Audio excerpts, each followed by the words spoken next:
gold. Pure, radiant gold. This is the Zelda standard that was set all the way back in 1986. The Legend of Zelda is one of the most famous video game series of all time, and it all started out with an unassuming adventure game released back on the NES. The design decisions that would go into The Legend of Zelda, and eventually the Zelda franchise, would influence countless games to come. So, what makes The Legend of Zelda the timeless masterpiece that it is, and what foundations would it set? I intend to explore all of that in exhaustive detail. So I hope you'll join me for that ride.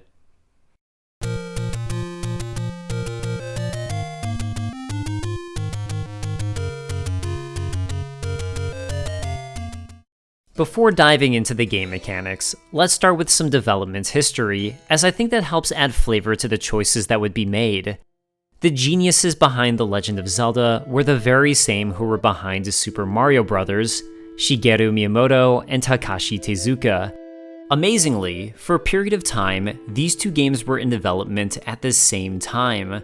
From a 1994 interview with Shigeru Miyamoto, translated by Shmuplations, he states, "We began developing Zelda as a launch title for the 1984 Famicom Disk System. Shortly before that, we began developing Super Mario Bros. So there was a period from May to July the following year where we were planning both games at the same time, and it was extremely busy." Nintendo wanted The Legend of Zelda to be a flagship game for its upcoming Famicom Disk System, and initially, the game was nothing like what we would eventually receive. First, it was more of a multiplayer game, with Miyamoto wanting a game where players could create virtual dungeons, then allow their friends to explore their creations.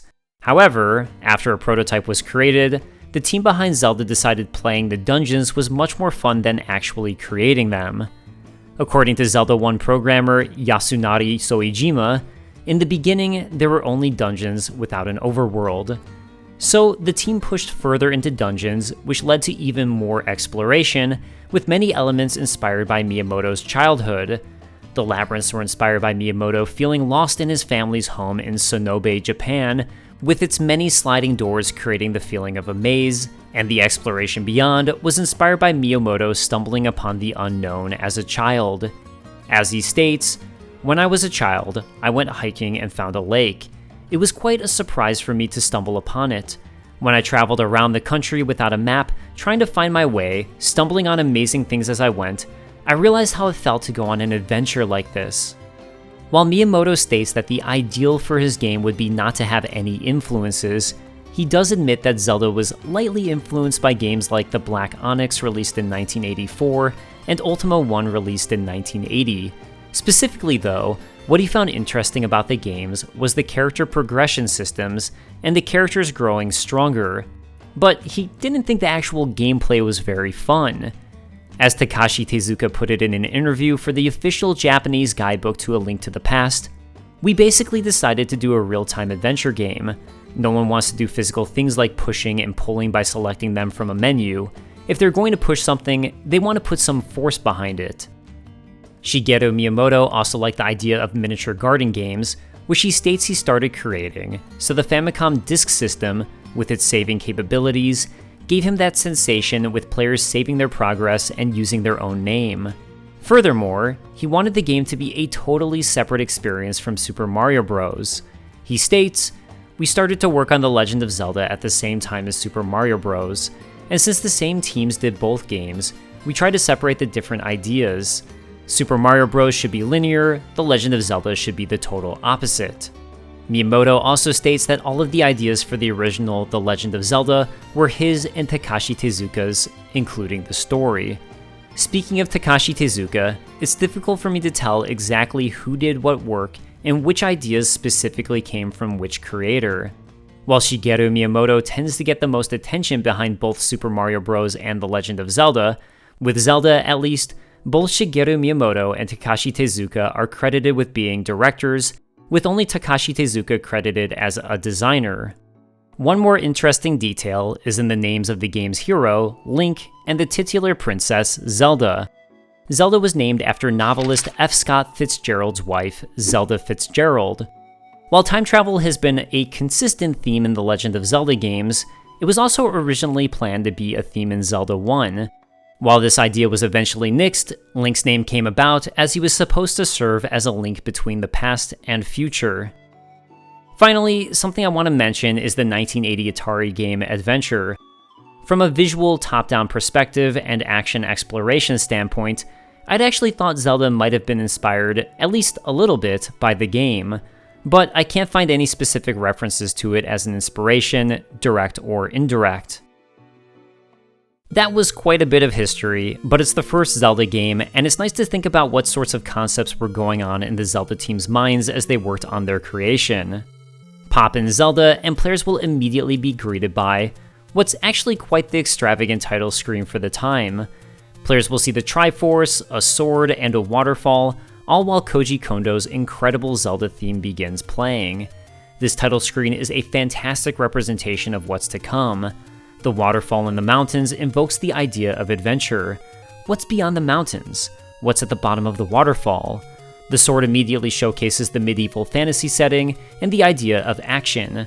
Finally, while players won't know what it is, the Triforce glows behind the title, creating a bit of intrigue. So in one quick glance, we get action, adventure, and intrigue. Notably, composer Koji Kondo was originally going to use Maurice Ravel's Bolero for the title music instead of an original track.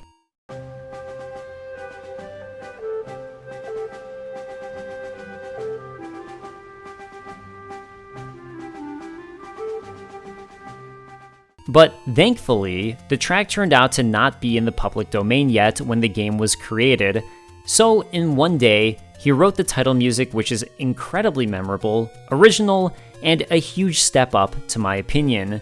So, a lucky twist of fate there. If players wait a moment, text will crawl up with the story, although in the English version it's rife with grammatical mistakes, probably due to a more direct Japanese to English translation, I would guess. The story is simple. The evil Ganon stole the Triforce of Power. Princess Zelda had the Triforce of Wisdom, but broke it into 8 pieces in order to hide it from Ganon before she would be captured by him. So it's up to Link to find the 8 pieces of the Triforce of Wisdom and save Zelda. It's a basic plot, but it does actually give a little bit of personality to Zelda. She's not your average damsel in distress. She's smart. She knew Ganon was coming, and purposefully shattered what he wanted, hiding the pieces all over Hyrule. How these would end up in dungeons with horrible monsters? Well, that part I don't know, and seems like a bit of an oversight on her part, but you know, it's Zelda 1. Finally, and what's perhaps the most interesting decision of the title, to me, is that after showing the plot, the game then scrolls through all of the treasures, showing the various items Link can obtain on his quest to save Zelda. As Zelda has a focus on exploration and secrets, it can be fairly obtuse at times. But rather than keeping everything secret from players, in this choice, the game is showing its hand, giving players a guide. Are you stuck and can't find the solution to an area? Well, watch the title scroll and maybe you'll spot an item you've never found, and maybe that will be the key forwards. This is a choice you don't see games make anymore, as it ruins a bit of the surprise. But Zelda was also made in a time before games like this existed. It was the first of its kind, so the team likely wanted to show, right off the bat, all of these interesting things players could find to help them grow. You might have the sword, but did you know there's a white sword and a magical sword? How much more powerful would you be if you found one of those? What do the blue and red rings do? How can that help your character? The magical rod sounds powerful. Where can you find that? In a time before there was a general gamer language that's developed, where players typically understand fundamental concepts of games, this was a piece that added an extraordinary amount of intrigue. While it was a long time ago, I vaguely recall when my friends and I would watch the screen and ponder about all of the exciting items we hadn't found yet. And in a way, it's something the team has done even in future Zelda games, but in a different way. If you play one of the future Zelda games, you might open up your inventory to find a series of blank slots, with only the items you initially have occupying a small fraction of the slots. Zelda 1 did this too, but in future Zelda games, this acts in a similar fashion to the All of the Treasures item scroll as a way to create intrigue for players. you have a blank canvas of items you can find. What items will they be, and how will they help you progress? Those future games maintain a higher level of surprise by hiding the names and images of those items, but it still serves a similar purpose with a little bit of UI design. So, is this item scroll a good choice? Is this something future games should replicate? I think it was necessary when the game first came out to help create that gaming language of searching open worlds for interesting items and cater players into that idea. I can even say, as I hadn't played the game for quite some time before making this video, I forgot some of the items existed, and rewatching the intro was the reason I knew to go back and search for the power bracelet I'd somehow missed. So to that end, it can actually lead to players exploring more because they know there's something they haven't found, and they want to see how it functions or how it might help them.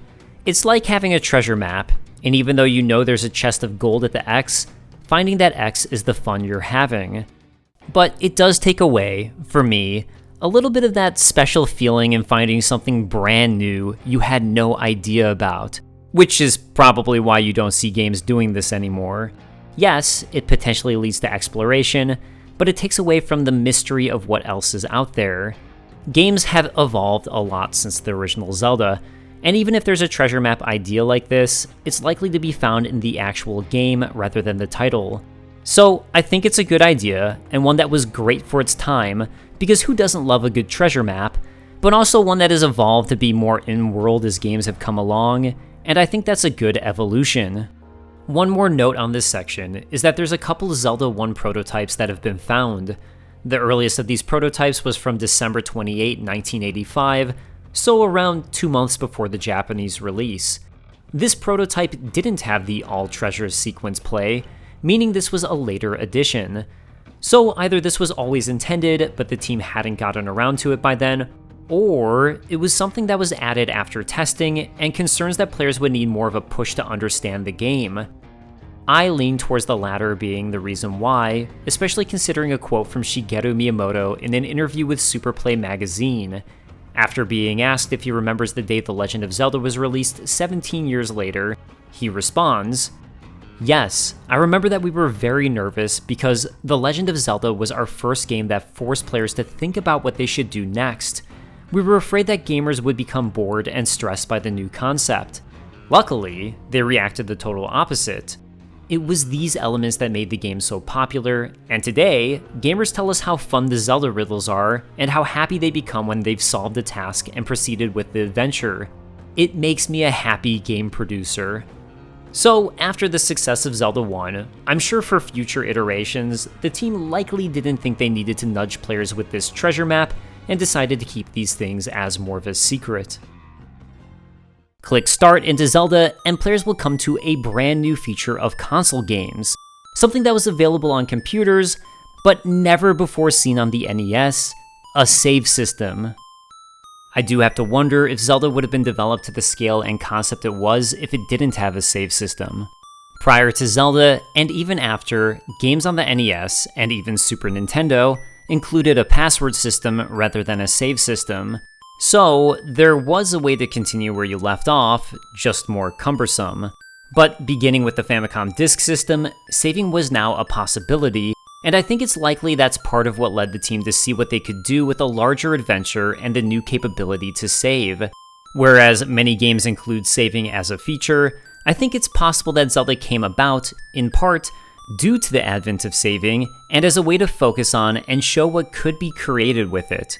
Because while, yes, technically you could beat Zelda in a single run without saving, for brand new players, and with the cryptic nature of it, the game dwarfs other NES games in length that were out at the time, and that's not even including the second quest.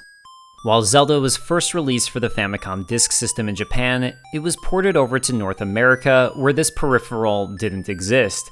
And as such, a battery backup was included as a part of the cartridge in order to allow saving. I was under the impression that this was the first time an internal battery had been used for a save system on a console game, but that's not entirely true.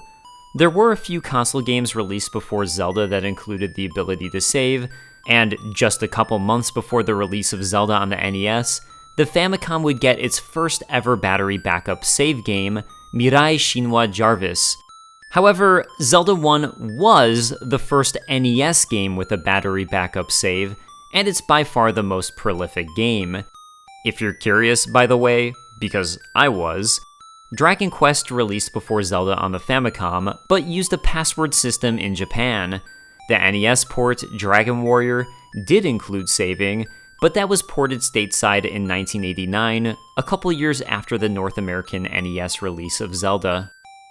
This did make those cartridges more expensive to manufacture, and therefore, saving didn't become widely used unless a game absolutely required it, like a JRPG. Saving is a fantastic feature to the game, and a welcome addition to console games. But there's more to discuss here, and that's in the UI design of the save system and the actual clarity portrayed. Starting with the positives, there are 3 save slots, immediately meaning multiple saves available for one person, or save files for a family. On top of this, Miyamoto loved that you could name your file, like having your own mini garden, so it gives players that nice sense of identity. This is your save, this is your progress. The best part of this is the team had the foresight to showcase not just your name, but your progress, which is still the standard for saves to this day. Your progress is shown in how many total hearts you have and the best ring you have, meaning Link will be green, blue, or red. There's also a death counter, which I had no idea that's what this number was until looking it up. I've been using, as part of my footage, both actual NES gameplay I recorded and NES Classic footage from my Switch 2. So I'm just gonna say, when I bought my CIB of Zelda years ago, Carolyn was the first save file, and it had 255 deaths. So I'm throwing her under the bus because that ain't me, and I've been using footage of that file select. Finally, Link will be posing with the magical sword if players are on the second quest. For the most part, I think these are all great choices of how to show the player's progression. The only thing I'd say is probably missing is what Sword Link has, as like the rings which affect defense, the sword feels like the other largest upgrade the players can obtain. That, or how many Triforce pieces the player has collected, because, you know, that is the actual show of your progress through the game. Additionally, I never knew until this very day, as of writing this video, that the number displayed was how many times you died. I actually always thought it was some point system and that a higher number was a good thing. To be fair, this is shown in the manual, albeit in a very minor way. I think a bit of additional UI would have made this more clear by simply having a skull and an X next to the death count. I think this death count is fun, and especially if you have siblings or friends who are sharing the same cartridge, a nice way to stoke some competition. Although it definitely isn't the most important information you could showcase, and I'm sure that some players, if they knew this was a death count, wouldn't want to see that every time they load up their save. So to that extent, for a game like The Legend of Zelda, which isn't a competitive game, I don't think this information needs to be part of the file select, and progression-related items or accomplishments are probably the more fun thing to showcase for most players. And look, I get there's going to be a subsect of players who have multiple save files and continually try to beat the game while lowering their death count, and having the perfect second quest save file with 0 deaths is certainly a fun achievement to strive for. So there is merit to this decision. I'm just thinking that with limited space, most players are probably going to want to see their progression displayed here over their deaths. The UI of the file select itself is incredibly clean, with horizontal bars player select that shows their file's information. Really, from a visual standpoint, this sets a fantastic bar that has become the standard way to display save files. However, I do have one minor gripe with how this save system works, and that's in the fact that in order to actually create a save, players will need to select down to register your name. From there, they can create one or multiple save files. However, it feels more intuitive that a player would simply select an empty save slot and then select that in order to enter their name and proceed to play the game. It's nice that the elimination mode for deleting a save is a separate screen you have to opt into, making it a definite choice that players are choosing to do. That said, once you're in here, selecting a save will immediately delete it, and I think typically the standard would be to have one final UI box of "Are you sure?" show up, as deleting a save is such a major decision. These things would eventually become the standard, and this is Zelda 1, so really, it is impressive just how much they got right with this menu system, and how much of a precedent it would set. Create your save, and you'll find yourself in Hyrule with nothing. No items, and no sword. But before we talk about the exploration and first moments, the very first thing players will be doing is moving. So let's talk a little bit about how the movement and grid system of Zelda 1 works. Link is constrained to only moving up, down, left, or right, and the same is true of any of the land-based enemies. The Kisses, which fly, get to ignore the grid rules, as do projectiles. And I do mean it when I say grid rules. The grid is easiest to notice when looking at the tile set, as you'll notice the distinct blocks making a rectangular 16 by 11 grid. Link's actual movement is both constrained to this grid, and it isn't. But before I get into the deeper minutia of that, let's talk about how the grid system affects both combat and exploration. From an exploration standpoint, this really helps simplify things. Everything is on a grid, so if you're looking for a secret, you only have to search tile by tile. In modern times, I do think that can make Zelda 1 feel a little more mechanical and the world a little less alive, because it starts to feel more gamey when you think of it as, I've checked all of the trees on all of the tiles with my fire to make sure there isn't a secret path. But at the time, I think it was a necessity. Additionally, while it can feel more gamey, it does make it very clear when you've checked something or not, as these are tiles you'll be combing for secrets, and there's a satisfaction that can be had in one by one eliminating the options for what could contain one. As I mentioned, the vast majority of enemies are locked into 4-directional combat, as is Link himself. This is probably where players will mostly be noticing the grid system. It simplifies combat as you'll know exactly how enemies can move, but it can also make combat more challenging, as there's less room to escape from danger if you can only move in 4 directions. That also means it's limiting in just how many fair challenges and enemies the team can throw at players.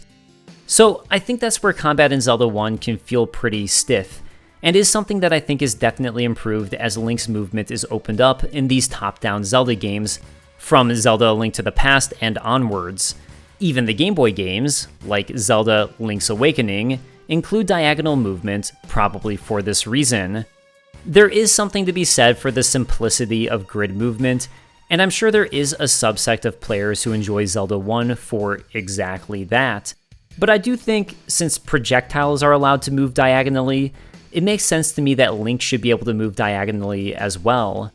While I get that the tileset had to be restricted to a grid system, I do wonder if Link and most enemies' movement truly had to be restricted to being 4-directional. Was this a limitation of the NES hardware, or a specific design choice? And to that extent, I'm not sure. Diving into how the grid system affects Link's mechanical movement, it's a little odd. If you're moving in one singular direction, Link can shuffle across the screen at the player's discretion without worrying about the grid whatsoever, creating a smooth sensation of control with immediate and reactionary stopping and starting or reversing directions. However, what gets interesting is that when Link switches directions, suddenly the player is forced into operating within this grid system. To my count, Link can travel on a 31 by 21 grid, which is nearly double the tile set, as Link can move 2 spaces per tile per direction when turning very specifically. But, you know, the edge of the screen will cause Link to travel from one scene to the next. This can cause minor issues with player control and player movement, as you might intend to travel in a certain direction, but if you're turning, Link will be forced to correct where he is on this subgrid, meaning Link will, for one frame, move in a direction you likely weren't intending. This typically isn't an issue, unless you're dealing with certain more difficult combat scenarios, like when fighting the Dark Nuts. Before I dive deeper into this mechanic and discuss it further though, as I mentioned earlier, I've been using footage from both the Switch 2 Nintendo emulator and footage from the original game. There are 2 reasons for this. For one, it's nice to play the original game on the original hardware when I can, to make sure that the mechanics aren't too drastically different in a remake, as I'm trying my best not to give false information. I typically like to record on more modern hardware though, as the footage looks higher quality. For 2, and this is an important one for anybody who might have been playing a more recent iteration of the game, for some reason, the controls on the Switch 2 feel particularly rough. Like the dead zone on the D-pad wasn't programmed in properly, because playing with both the analog stick and D-pad had me running into issues where Link would continue going the wrong direction, or the analog stick would flick Link into the wrong direction. It was so bad, I actually went out and bought a Pro controller for my Switch 2, which I never felt I needed before, and was still running into similar issues. But playing the game on the original NES hardware with an NES controller, I had zero issues with the controls, and it all worked fine and felt perfectly responsive. A dead zone on a controller, by the way, is for analog sticks, where typically when a player flicks the analog, there's a certain zone in the middle that you don't want to register a player's input. Otherwise, players would be constantly flinging around, as the controller would be too sensitive. So, for precise games like this, you typically want to program in a dead zone where only after a certain threshold the controller registers the direction you're pressing. This is an issue I'm actually seeing online from other people regarding the Switch 2 controllers, so I'm really just pointing this out as, if you're playing Zelda on modern hardware with a modern controller, the issue I described earlier of Link moving in the wrong direction for a moment might become exacerbated depending on the controller, and it's not the fault of the original game. There is some wonkiness in the way the movement functions, but not nearly as bad. So here's where I'm led to wondering why, because this does create minor movement issues in Zelda 1, in that the controls aren't always exactly responsive to the input the player is putting in. I have plenty of examples I'm showing on screen, where I'm specifically pressing in one direction, only to find Link moving 90 degrees in a different direction in order to course correct onto the proper part of the grid that's allowed for turning. So, like the 4-directional movement, I have to ask if this was a design decision, or one that was a technical limitation of the NES, because it's truly an odd one. As Link can shuffle anywhere on the X or Y axis, the grid isn't an issue for linear movement. So, the grid system isn't in place at some points in the movement, but at other points it is, meaning there's an inconsistency to how Link moves, and I think it's that inconsistency that truly creates the slightly odd feeling of it. The fact that the game seems to be able to handle movement in all directions, as evidenced by the fireballs, kisses, or even Link's boomerang, makes this seem like a specific design decision rather than one that was a hardware limitation. It makes me wonder if, perhaps, the 4-directional movement was intentional because the NES sported a D-pad, and the team didn't think diagonal movement would feel good or intuitive with the 4-directional D-pad. I could obviously be mistaken here, but that's the feeling I get. So let's say I'm correct, and Link can technically be at any point on the X and Y axis. Pushing aside diagonal movement, why make it so Link has to turn into specific grid spaces while being able to move anywhere across the screen linearly? I would guess, if this was a choice and not a technical limitation, it was to make the game easier for players to move to specific tiles, such as openings they want to cross, caves, or walls they'd like to bomb, as players are going to be snapping into these locations. I do think the more open movement of future games are a boon, and this is somewhere where the original game feels stiff and a little off thanks to the game only sometimes snapping players to the grid, but other times letting players freely move without snapping them to the grid. As we're on the topic of tile sets, I do want to talk a little bit about Z-axes and tile sets in relation to characters. This is going to become especially interesting with the Link to the Past, but something of note is, Link is technically always in front of just about every tile you see, but because of how his colliders work, it's something you'll never notice. Link is roughly 1 tile large, both in width and height. There's a very specific reasoning for this, and it's because it's what allows players to properly traverse the maps, with every tile serving a specific and easy to register purpose. On top of that, because Link is exactly 1 tile in size, as is just about every normal enemy you'll come across, the team also doesn't have to worry about Z-axes very much. Enemies will only ever be visually touching floor tiles, and the same is mostly true for Link. This is important because a visual trick where Link is visually in front of a tile when standing in front of it, but then visually behind that same tile when standing behind it, as you'll see in A Link to the Past, probably wasn't possible to do on the NES hardware, or required too much work and too many equations to really be worth it. But Link's colliders don't actually take up his full body. I could be mistaken, but it seems to me that his collision detection starts at his feet and travels up to about halfway up his head, rather than to the top of his head. Because his collision starts at his feet, players will never be able to overlap with a non-floor tile that's below him on screen. But because his collision doesn't quite go to the top of his head, it means that players can slightly overlap Link with non-floor tiles above him, such as wall tiles or blocks. So, Link is always on a higher Z-axis than almost everything you see on screen, meaning he's technically in front of almost everything.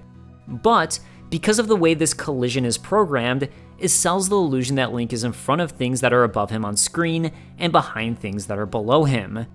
Certain tiles, like doors you'll be passing through, are then on a Z-axis even higher than Link, which is what truly sells the idea that Link is behind doors and those bottom walls of the dungeons. This isn't a major gameplay thing, but I do want to commend the team on that instinct to have Link's collision data start slightly lower than his head, because it's a nice detail and touch that truly does add to the visual language of the game and helps sell the illusion of depth in this 2D game. Another element to Zelda 1 players will immediately notice is that there's no screen scrolling, and the game works in a scene-by-scene basis. The world is completely connected, and all of the transitions from scene to scene make sense, but it still is scene-by-scene gameplay. To start, this is very likely due to a technical limitation of the NES, and I'm not blind to that. I highly doubt this game would have been possible with no scene transitions and one giant open space. But this limitation does create part of the feel of Zelda 1, and does likely alter how the challenges and scenes were created. When you have scene transitions like Zelda 1 has, it's easier to establish scene challenges. Each screen you walk into has a very unique and very specific challenge. There are enemies who will spawn, but even these spawn patterns are specific to the enemy and scene you're in. So, walk immediately north, and you'll find 4 Octoroks who randomly spawn in a screen with a number of rocks scattered about. Octoroks shoot projectiles out of their mouths straight ahead, which these rocks will deflect and act as a defense for. So, the challenge of this scene is light, with the pattern very specifically set up to make for a lighter challenge where players can more easily avoid the Octorok's attacks, even if accidentally, thanks to cover from the rocks. But, walk into a forest, and frequently, the moblins will end up spawning not in the center of the screen, like the Octoroks, but rather at the edges of the screen. This creates a challenge where moblins will block the player's path into the next scene, but also, because they're typically in forest sections where there's only one space to move into the next scene, it gives players an easier chance to block their arrow projectiles with their shields. Or, there are specific challenges where moblins will be spawning on the opposite ends of the player, making it so players will have to deal with projectiles from opposite sides, or possibly north of them and east of them, or any combination the team wants based on where they choose the spawn locations to be. This is the sort of thing that would be much more difficult to set up if the game world was entirely open. It's not impossible, you can make it so the camera spawns an enemy, or base it on the player's proximity, but it is a little more challenging, and it is naturally going to change the feel. It also brings up the question of when you despawn an enemy, and if the game saves all of the enemy deaths until a player walks into a cave or dungeon if the overworld were entirely open, or if that enemy will always respawn in the same space and their death states are reset. And speaking of which, that makes some of the random spawn points there are in these scenes much more difficult to do, because if it's proximity based, even if those spawn points are random each time a player walks into the proximity of where they'd be spawning, it means the enemies will start moving around and potentially move out of the intended challenge that was set up. When you walk into a new scene, you are suddenly in a brand new area with a brand new challenge that's specific to that area. Another thing that this scene-by-scene gameplay does is create a natural sense of mystery for what's in the next location. The starting moment of The Legend of Zelda is players questioning, do they want to travel north, east, west, or into a cave? Each choice is a mystery, and players will have no idea what challenges or geography are going to be in the next scene their first time playing. On top of that, the developer can hide their hand a little bit and make it so something interesting is specifically out of view from players due to the limitations of the scene size, whereas they'd have to be more mindful of what players can see if the world is completely open and the camera tracks with the player. In an open world map where the camera tracks the player, players are constantly discovering as they're moving, so it doesn't create the same sort of mystery.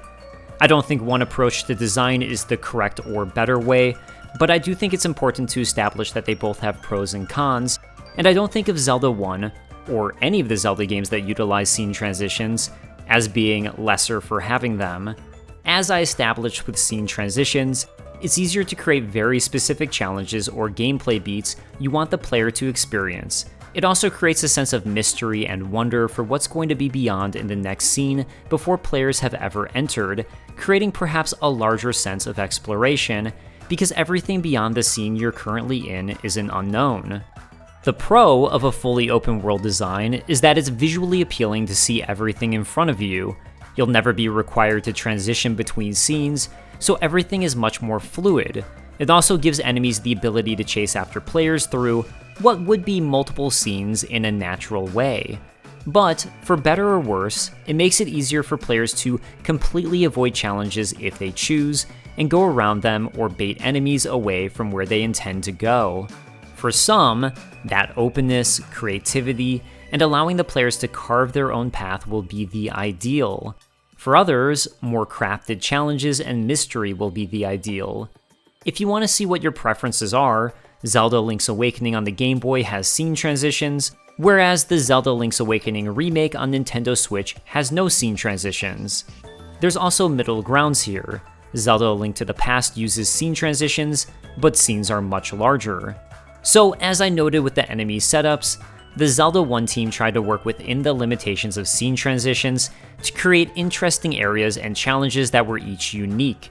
An open desert area might have one set of enemies that spawn, while a different open desert has completely different enemies. Moblins often spawn at the edges of the screen, for the reasons I described earlier. Tektites can be found in mountainous areas, where they'll typically be jumping into harder to hit geography, as actually hitting them becomes part of the challenge. To that end, I think the team did a fantastic job within the limitations of the NES. One more thing to discuss before the player's first moments is the game's UI and HUD, or more specifically here, the HUD, as another one of the first things players will notice on entering the game is that there's a giant HUD at the top of the screen.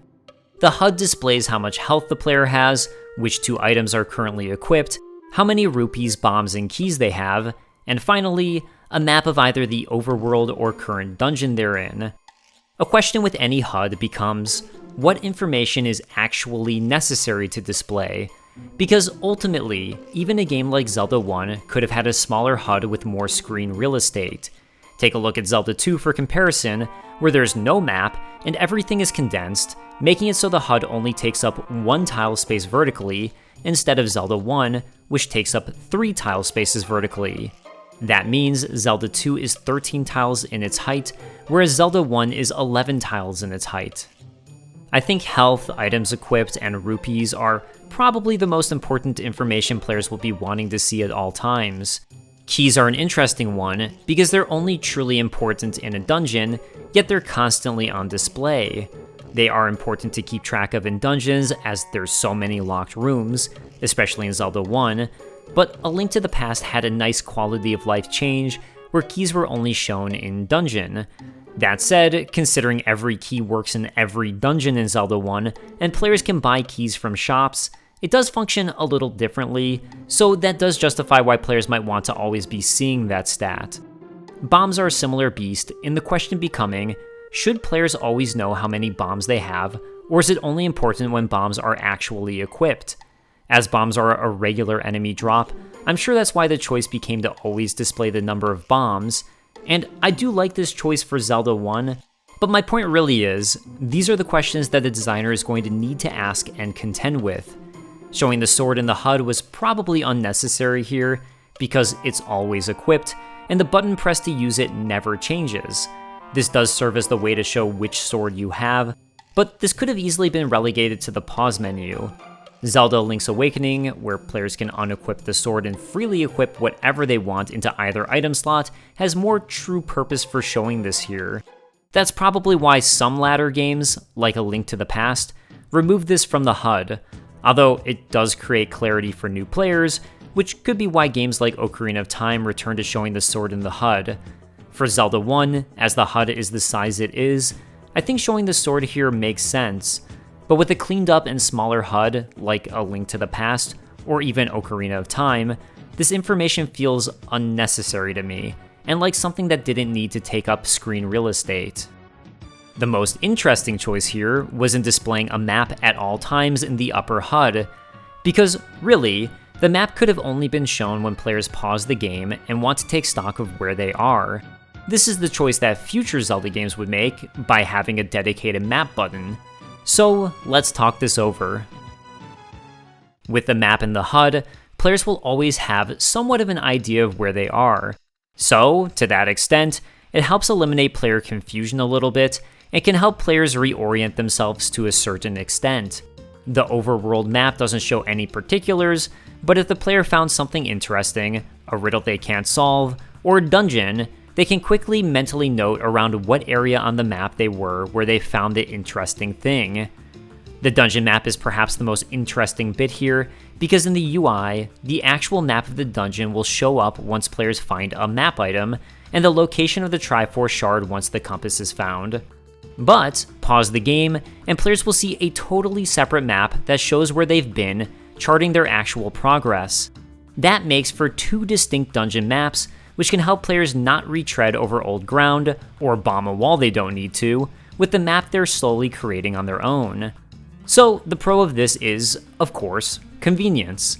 If players have to pause the game to see where they are, some players might be frequently pausing and unpausing the game, somewhat breaking immersion and could be incredibly annoying.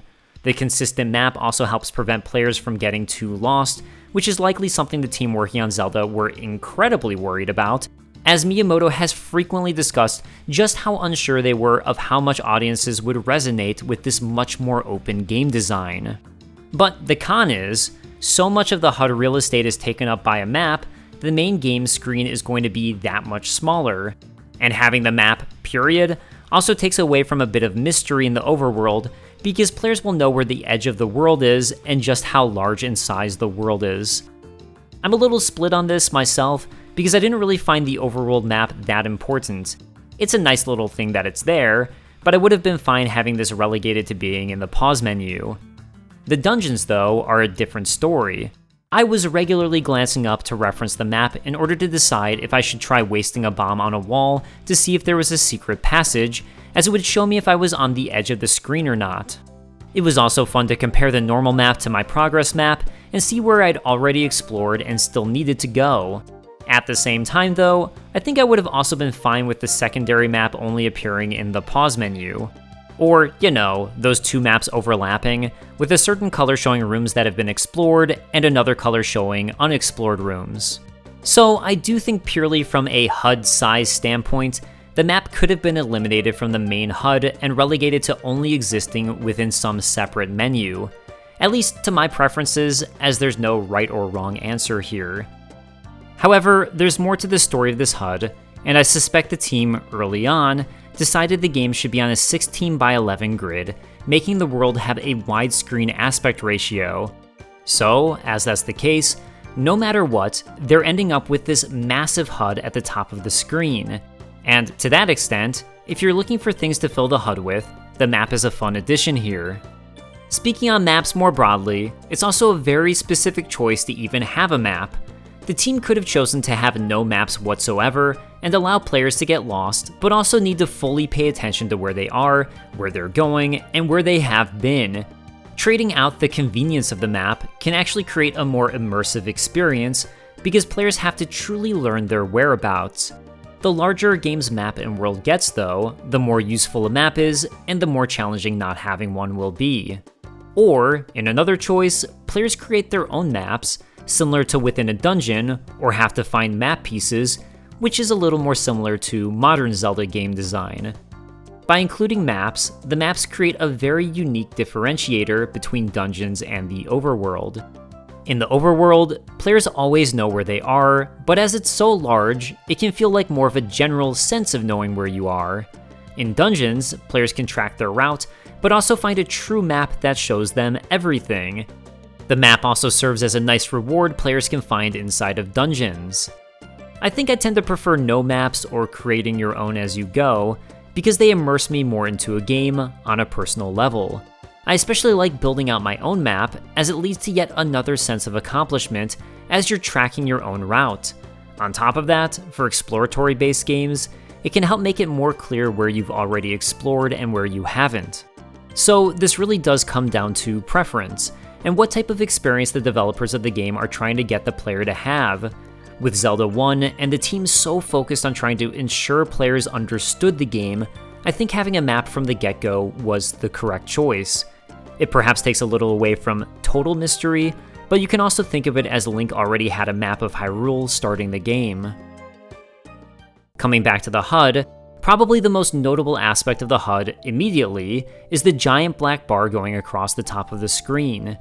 This is something that was fairly common for HUDs during the NES era due to the limitations of the hardware.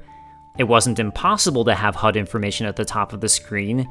You see that in games like Mega Man or Metroid, but I honestly don't know the exacts on the limitations and why some games seem to be able to get around it and others weren't able to. It's notable that some games also attempted to blend the HUD into the background by changing its color, so it would simply appear like it was a part of the game. This is what Super Mario Bros. Does. Notice that outside, the HUD is the same blue color as the sky, while inside a cave or dungeon, the HUD is black, mirroring those backgrounds, but the tileset never overlaps with it. If you look at the various Zelda games preceding Zelda 1, Zelda 2 does the same technique as Super Mario Bros., attempting to somewhat hide that the HUD is separated from the rest of the game by changing its background color. Zelda: A Link to the Past and onwards on consoles truly has an integrated HUD with transparency behind it, as I'm guessing this was when you could truly have the HUD get its own layer. But the Game Boy games like Zelda: Link's Awakening once again has a HUD bar that's separate from the actual gameplay. All of this leads to me thinking this was a technical limitation rather than a pure choice. So what the team did get to choose was what aspect ratio did they want the actual game to be, and therefore how large the HUD should be. On top of that, what actual information is going to be displayed in the HUD that players can see at all times without pausing. And to that end, I do think all of the elements chosen were the best choices, as it's all pertinent information to the player during the action. Even the map can quickly help inform the player which direction to choose exploring. Alright, basic details out of the way, for now. You are Link and you have entered Hyrule, and you are now faced with the first moments of The Legend of Zelda. You have a shield and nothing else but choices in front of you. Do you travel north, east, west, or into the cave in front of you? This first moment is absolutely fantastic for setting the scene of what The Legend of Zelda is about: adventure and exploration.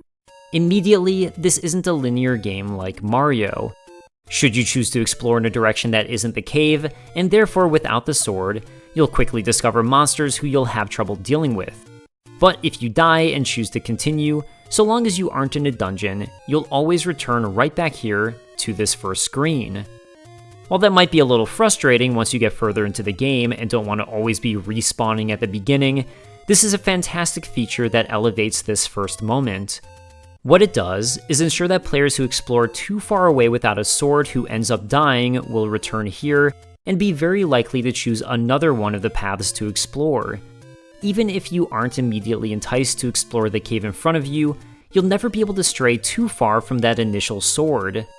Should players enter the cave in front of them, they'll be greeted with what's now one of gaming's most famous moments: "It's dangerous to go alone, take this," where an old man will kindly give Link a free sword, allowing players to truly progress into the world ahead. Really, this could have happened anywhere. The team could have placed the old man with the sword in an overworld scene, and made it so, if players travel west, they'll come across the old man with the sword. But placing this in the cave was a fantastic decision for a number of reasons. For one, it creates consistency. There are never NPCs in the overworld, and players will only be finding helpful characters like this, or unhelpful ones, indoors. Secondly, the cave is the thing that most stands out in this initial scene. Yes, you have the choice to go north, east, or west, but all of those routes look relatively the same. The cave is the unique thing in this scene, and I think because of that, is more likely to draw players in. To be fair, I don't know the actual psychology of this, but it does feel like something that naturally draws you in, because it's the distinct and unique feature of this starting environment.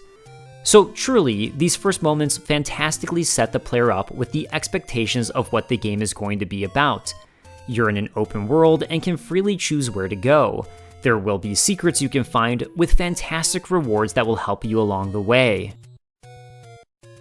On the subject of those rewards, Zelda 1 immediately establishes something that has become a trope in the Zelda series. Getting an item and holding it up proudly over your head as that rewarding get an item theme plays. This is brilliant, at least here in Zelda 1. While finding an item is rewarding, and I'm sure it would have felt good to get something without this beat and theme, it makes this feel all that much more significant.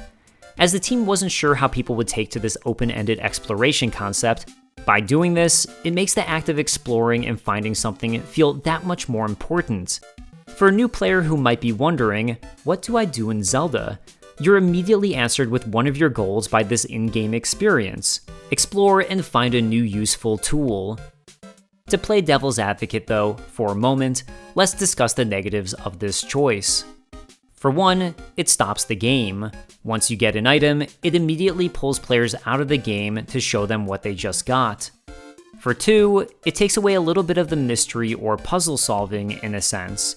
If you're told that something is important in this way, you don't have to discover that it is. In a flashy way, the game is yelling at you, "Look at me, I'm important." Finally, if this element is overused, it can become something that feels overplayed and therefore a little annoying, because of that first factor of stopping the game to do so. Zelda 1 doesn't run into that issue, to my opinion, as it only highlights the important new items you'll be finding.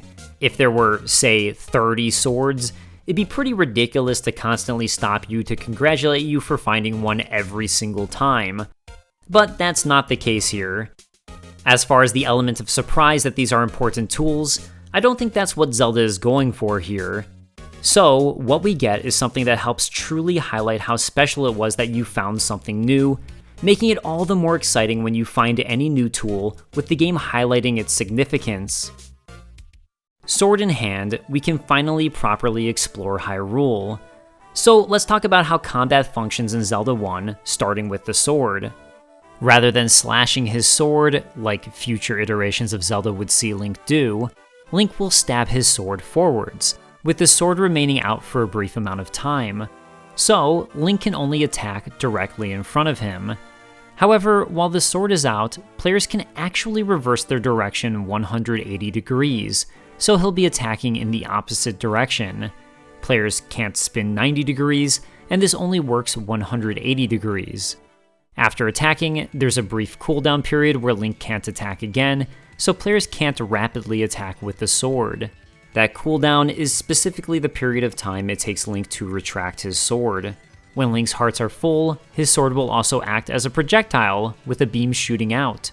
However, if a beam is out when Link attacks, as Link's cooldown in between attacks is shorter than it takes the beam to travel across the screen, a second beam won't come out, and only one sword beam can be on screen at once. So, all of the combat with Link's sword is very much based on the grid system of Zelda 1. I think that's part of why future games like A Link to the Past or Link's Awakening allow Link to slash because of the new diagonal movement of those games. If Link were slashing his sword in Zelda 1, he'd possibly attack 2 spaces on the grid at the same time. That's not a bad thing, but it does make the sword more powerful. So this was a clear attempt to ensure combat wasn't too easy. That's also part of why there's a cooldown after attacking. Another thing to note is it seems the way attacking works is once Link puts out his sword, there's collision data on his sword specifically, which is why players can turn 180 degrees and still hurt enemies behind him. The sword is still out, and that collision data is now in the new location. I've never programmed a game in assembly code, which to my understanding is what all NES games are coded in, but this is pretty similar to how melee attacks work in modern games, or at the very least, how I'm coding the game I'm working on. What's interesting to me about this is that the attack box lingers long enough for Link to still spin and hit enemies behind him. For a sword that slashes the screen, you can also make the attack box only flip on for 1 frame, but that doesn't seem to be the case here. So that does help somewhat balance out that the sword attack lingers a little bit on screen. At the very least, if an enemy touches it at any point, that will hurt them. Another notable thing about Link's attack is that Link stops in place to stab his sword, so players can't run and attack. This gives the attack a little more weight, but once again balances it a little more against the player, making the player a little less mobile. That's not a bad thing, and it really depends on the feel you want the attack to have. Once again, this is something that gives the attack more weight and makes the decision to attack a little more meaningful, but some players definitely will prefer the idea of attacking and moving at the same time. What all of this combined does is really contribute to Zelda 1 feeling a little stiff in its combat. With a few exceptions, the combat takes place on a grid, with players needing to stop to attack with this very deliberate stab. The range of the attack is fairly short, once again compounding this feeling. I asked my nephew, who has become a huge Zelda fan, what his favorite and least favorite Zelda games were, and Zelda 1 happened to be his least favorite one he's played, at least as of recording this.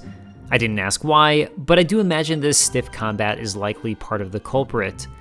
Enemies are very much designed around the Link's sword combat, so it's not unfair, but I will say, to my taste, the future Zelda games are more fun in their combat, thanks in part to Link's diagonal movement and slash attack. Link's beam attack is another interesting one here, because it feels far more powerful in Zelda 1, to me, than any of the future games. And a lot of that is because Link's attack is so short in Zelda 1 and due to this grid system. Later enemies like the Dark Nuts or the Poles are significantly easier to defeat with the beam attack, as those enemies have strong melee attacks, so avoiding being anywhere near them is a major boon, especially since it's more difficult to escape away from them within the grid movement system. Even enemies with projectile attacks, like the Lynels or Moblins, are also significantly easier with the beam sword, as players will have more opportunities to guard their projectiles with their shield and then attack with the beam. So, as the beam can only be activated when Link has full health, it makes getting heart containers in Zelda 1, which adds to Link's total health, both a positive and a negative thing. Early on, it's not a big deal, but as players get more and more total hearts, it means that when players start taking damage, they'll be that much further away from being able to use their powerful beam attack. This could be, in part, why players will find the magical rod in a later dungeon, as it acts pretty similar to the sword beam attack, although not as good as it can't hurt Dark Nuts. But that does make this a pretty interesting requirement for the powerful beam attack. Play well and have full health, and your reward is a far better weapon. Play poorly, and you're extra punished by not being able to use this. Gather hearts, and you're, again, slightly punished by making this attack more difficult to have. All of this, including Link's stopping and normal attack, make for a game that asks players to be much more cautious and methodical in their play. It's a combat system that rewards patience, rather than players running deep into the fray.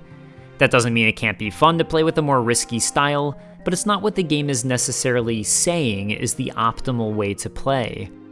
To my personal tastes and preferences, I think the combat is one of the weaker elements of Zelda 1. It's a game that's about exploration, for certain, but much of your time will be spent in one of the 9 dungeons.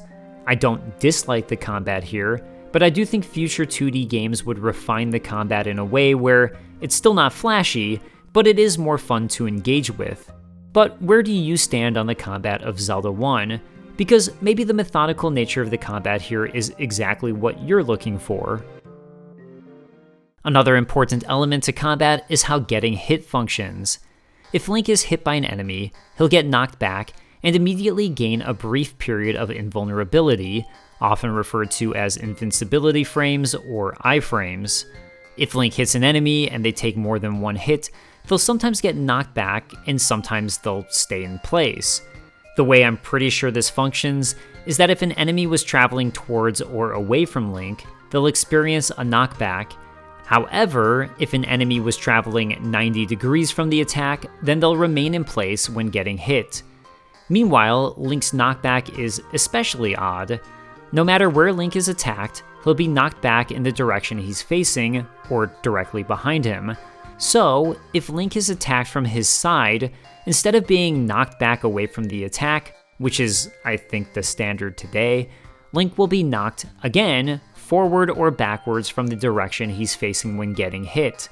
I have a feeling this is a result of that grid system we've talked about, and the fact that players can travel forwards or backwards without worrying about the grid, but when they turn, they suddenly snap into the grid. As far as the iframes are concerned, they're fairly short. If Link is knocked back away from an enemy, they have a good chance of running out before Link makes it back to the enemy, meaning players can't get hurt and then bypass a challenge directly in front of them. I'm sure that was intentional, and probably a reason the iframes are fairly short. The iframes do last long enough to ensure that when a player is knocked back from a hit, they aren't taking additional damage from enemies they're knocked back into, as that would certainly feel unfair.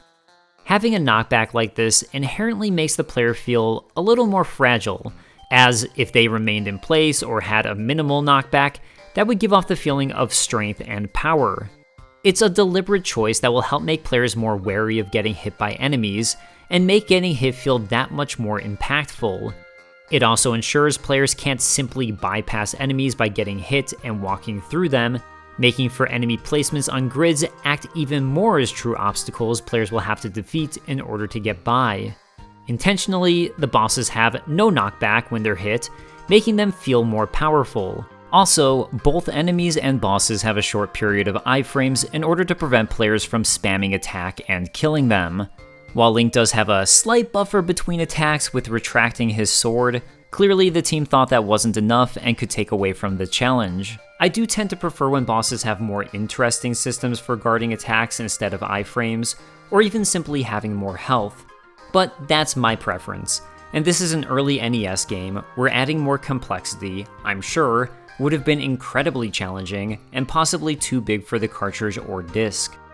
The iframes do work for bosses like this with simple one-attack patterns, so to be fair, that might have overcomplicated this. Another interesting thing you can do, if you want to prevent players from spam attacking bosses, is make it so attacking the boss hurts them, but also bounces the player off, making it so there's automatically a larger gap between when players can attack the boss. The one thing that sticks out as feeling odd is how the knockback functions, again, likely due to this grid system, where characters only seem to be allowed to be knocked back on the current row or column they're snapped into. I didn't understand as a kid why sometimes enemies would get knocked back and other times stay in place, and it creates a bit of inconsistency. It also doesn't feel correct for Link to get knocked back only on the row or column he's currently occupying when he's hit in the side, as, to me, it feels more natural to get knocked back away from whatever hit you. This would be corrected and updated in future titles, but it is worth noting here as, again, likely a byproduct of the way the movement system works overall. Another major part of combat is the death state. After destroying an enemy, is there an animation? Is there an explosion? Is there a sound effect? Zelda 1 opts for a general sparkle visual effect and death sound effect that will play regardless of the enemy destroyed. Even bosses get the same death state as enemies. This is one of those practical things that makes sense for the limited space of the NES. Modern games might opt for more interesting animations or alternate death visual effects for different enemies and/or bosses, but that also takes far more space and time. When you're creating an enemy, if there's a unique animation for their death state, that means that every enemy needs an additional animation, plus programming if there's anything else unique about it. So, the way that Zelda 1 handles this, even with the limitations, is clean and simple and works for the game. Link dying is probably the more interesting case here, as the enemies will all disappear off screen, the tiles will get an additional red hue, and Link will spin in place as unique death music plays, with him eventually going to grayscale and having the same death visual effect as enemies. The screen also turns black here. This makes for a fantastic and dramatic death sequence, which feels extra cinematic thanks to the screen turning black outside of Link. By removing the enemies, all of the clutter of the scene is gone, and the focus is squarely on this mistake. After dying, a game over screen will appear, and then 3 options: continue, save, or retry. Continue and save work well enough and are pretty obvious. Continue will bring you back to your last checkpoint, with all of your progress carrying along. Save will be the one way for players to save their game, and will take them back to the title screen. Retry, though, is the odd one. Retry will take players back to the menu screen, but without saving any progress. A player could just reset the NES and get the same result, so it's a little odd and unnecessary for that reason, although, to be fair, it is more convenient. The real issue here is that it's called retry. The language brings up the idea that players will get to retry the challenge they're on, not quit out of the game. Really, all that had to happen was for this text to be renamed as quit, and I think it would have cleared up unnecessary confusion. Alright, so we've gone over how most of the mechanics in Zelda 1 seem to function, and how that affects the feel of Zelda. While the rest of the design of the game is incredibly important, none of it would feel fun to do if the basic mechanics didn't work or feel good. So, you have a sword, you can fight, and you are in Hyrule. It's now time to explore. So how did the Zelda team set about creating a non-linear world for players to explore? Well, I think what defines Zelda 1's exploration are unrestricted access, secrets and riddles, and tool-based exploration. So let's start with that unrestricted access. As the opening moments of Zelda 1 set up, you are free to explore on your own, in any way you like, and complete the game at your own speed and leisure. What this means is the team focused on ensuring that most places weren't technically off-limits, and instead, there would be gameplay tells for newer players that they were progressing to more difficult zones. So, the bottom central portion of the map, near where players start, has the simplest enemies, like Octoroks, Levers, and Tektites. If you venture to the east or west, you'll come to forests filled with red and blue moblins, who are more challenging, with the blue moblins taking more hits to kill. This is the game's way of warning you that you've gone somewhere more dangerous. As anytime you die in the overworld, you'll return to the same screen at the bottom center. It means that the further you progress from here, the more dangerous things will naturally seem, as you've progressed that much further from your starting point. In the north, the single blue Lionel, who are the most powerful enemies in the overworld. Part of this path seems blocked off by a river. To the west are the Lost Woods, where progressing requires players to buy a clue and solve a riddle, meaning new players will need to have played enough to collect rupees, find the NPC who gives the hint, and properly utilize the clue. Even beyond that though, players who pass through the Lost Woods will immediately be greeted with blue Lionels, as they're now entering the most dangerous portion of the game. If players make it past here, even without a way to cross the streams, they can cross a graveyard and explore the most dangerous northwest portion of the map. If you notice, there's an important distinction to all of this that separates Zelda 1 from many of the future Zelda titles and many other adventure games. It truly is open, allowing players to explore all of this without ever setting foot in a dungeon. It's the same sort of thing Dark Souls 1 would do decades later, where players are technically allowed to explore most of the game and are really only gated by the difficulty and their own skill. While Zelda 1 does provide hints to players for the proper route they should probably go along, it doesn't actually require players to do this. Dungeons are labeled Level 1, Level 2, etc., likely based on the intended route, and giving players a hint they might have entered into a harder dungeon than they realized, but that doesn't mean players have to actually complete most of these dungeons in order. All of this is a key feature to what makes Zelda 1 feel so open. It genuinely is. And that's part of the joy of exploring in Zelda. Your exploration won't lead to a wall, but will actually lead you to something meaningful, and you can make your way around the full map from the get-go. In fact, players can even play through most of the game without even acquiring the sword. It's dangerous to go alone, but you can explore to find rupees, then use those rupees to buy a candle, and now suddenly you have a weapon you can use that serves as an alternate to the sword, alongside using bombs, and then eventually get the magical rod. Now, that's not to say every single thing can be explored without entering a dungeon. You'll need to enter level 5 to obtain the Recorder, which gets players to level 7. You'll need to enter level 3 in order to obtain the Raft, allowing players to utilize the docks and reach level 4. But you don't need to defeat the bosses to obtain and use the items to explore, and in terms of overworld exploration, outside of a few screens, you can still explore the entire overworld. This all makes for an incredibly replayable game.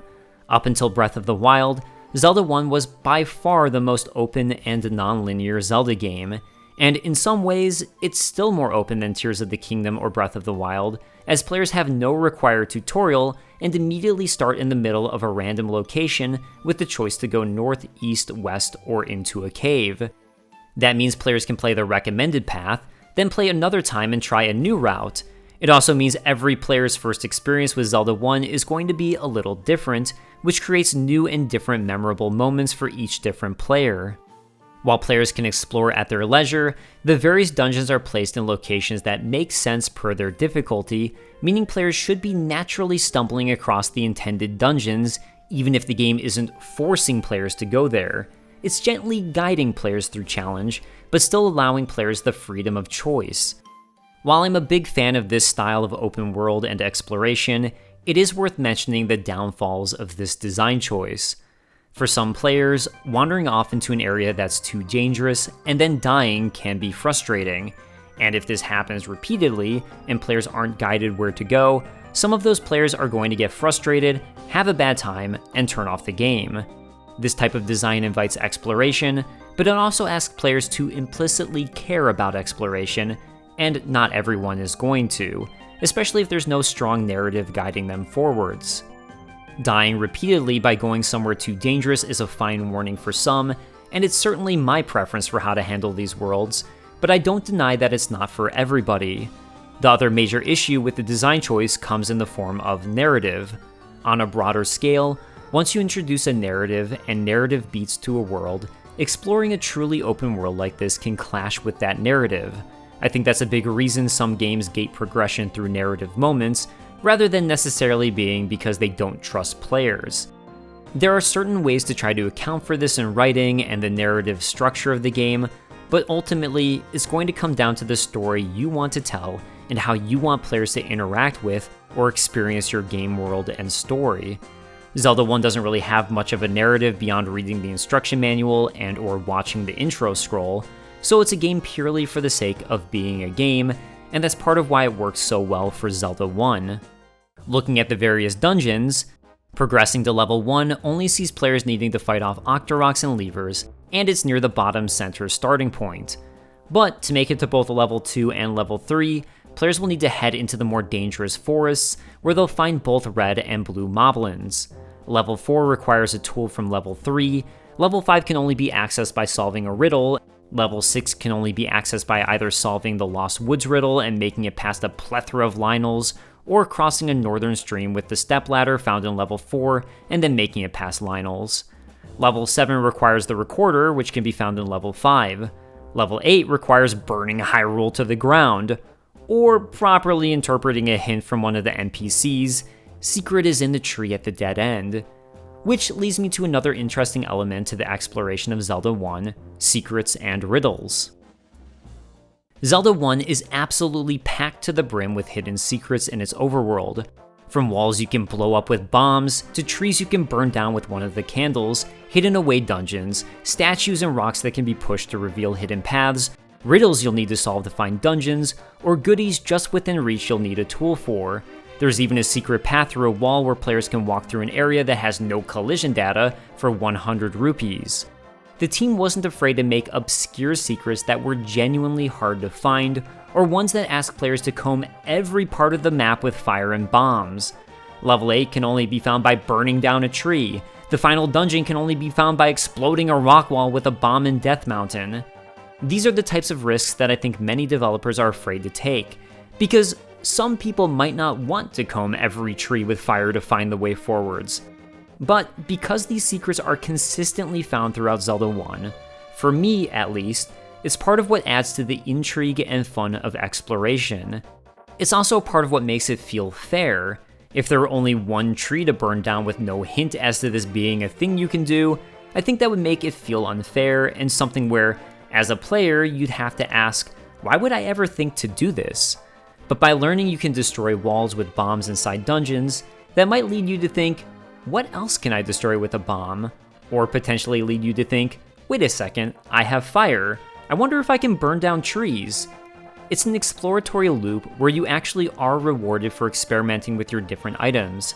And that's part of the joy that exploring Zelda 1's overworld has brought to so many people. Although it's fair to say the style of exploration and secrets in Zelda 1 isn't going to be for everybody. It's a style that clicks with me because I enjoy combing a world for hidden secrets, and Zelda 1 is filled to the brim with them.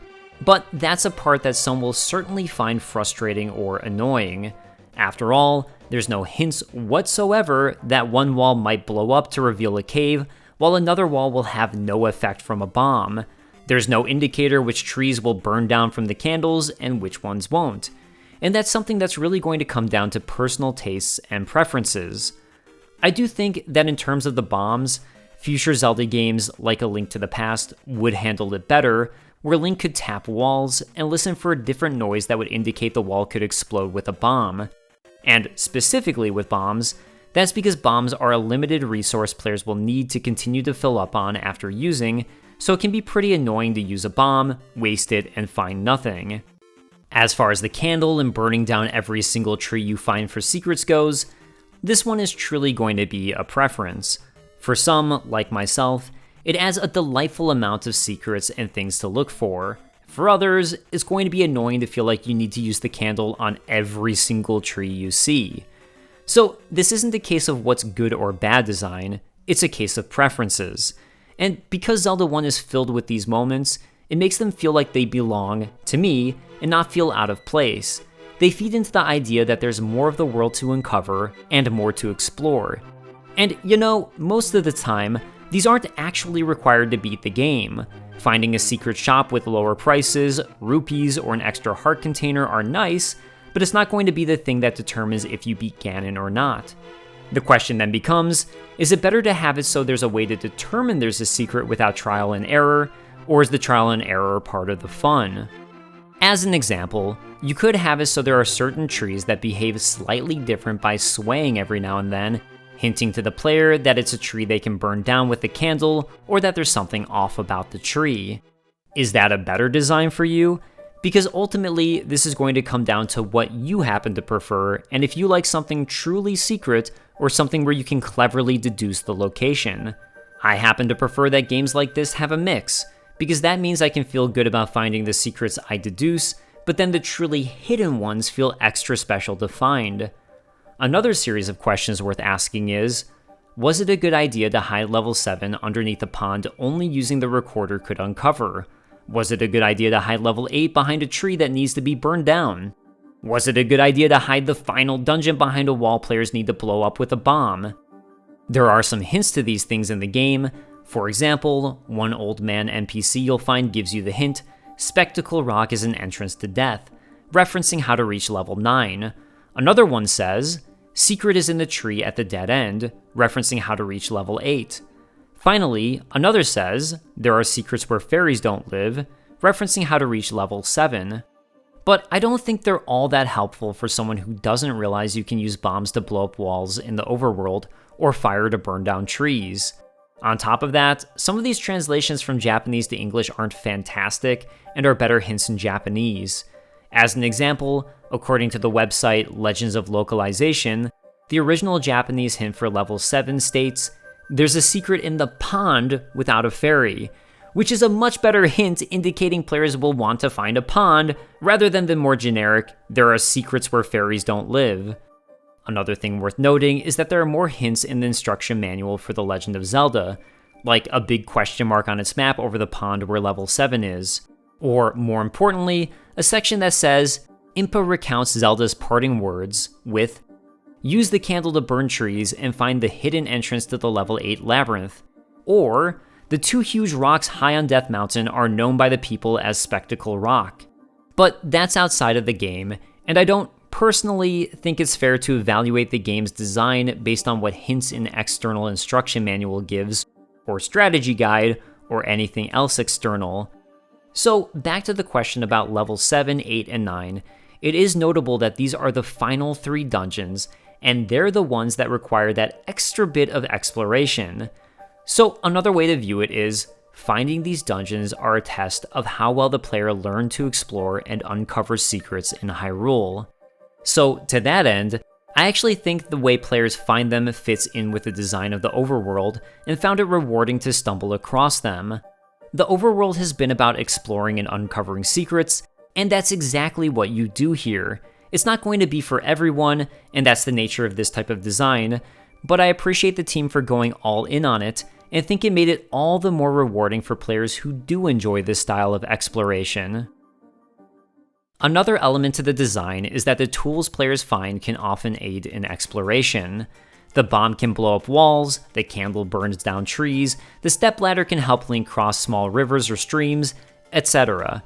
I don't know every game on the Famicom or game that came before Zelda, but I'm fairly certain the way these items were utilized for exploration in the overworld was a new feature that Zelda brought, and it's one that makes these tools all the more fun to find.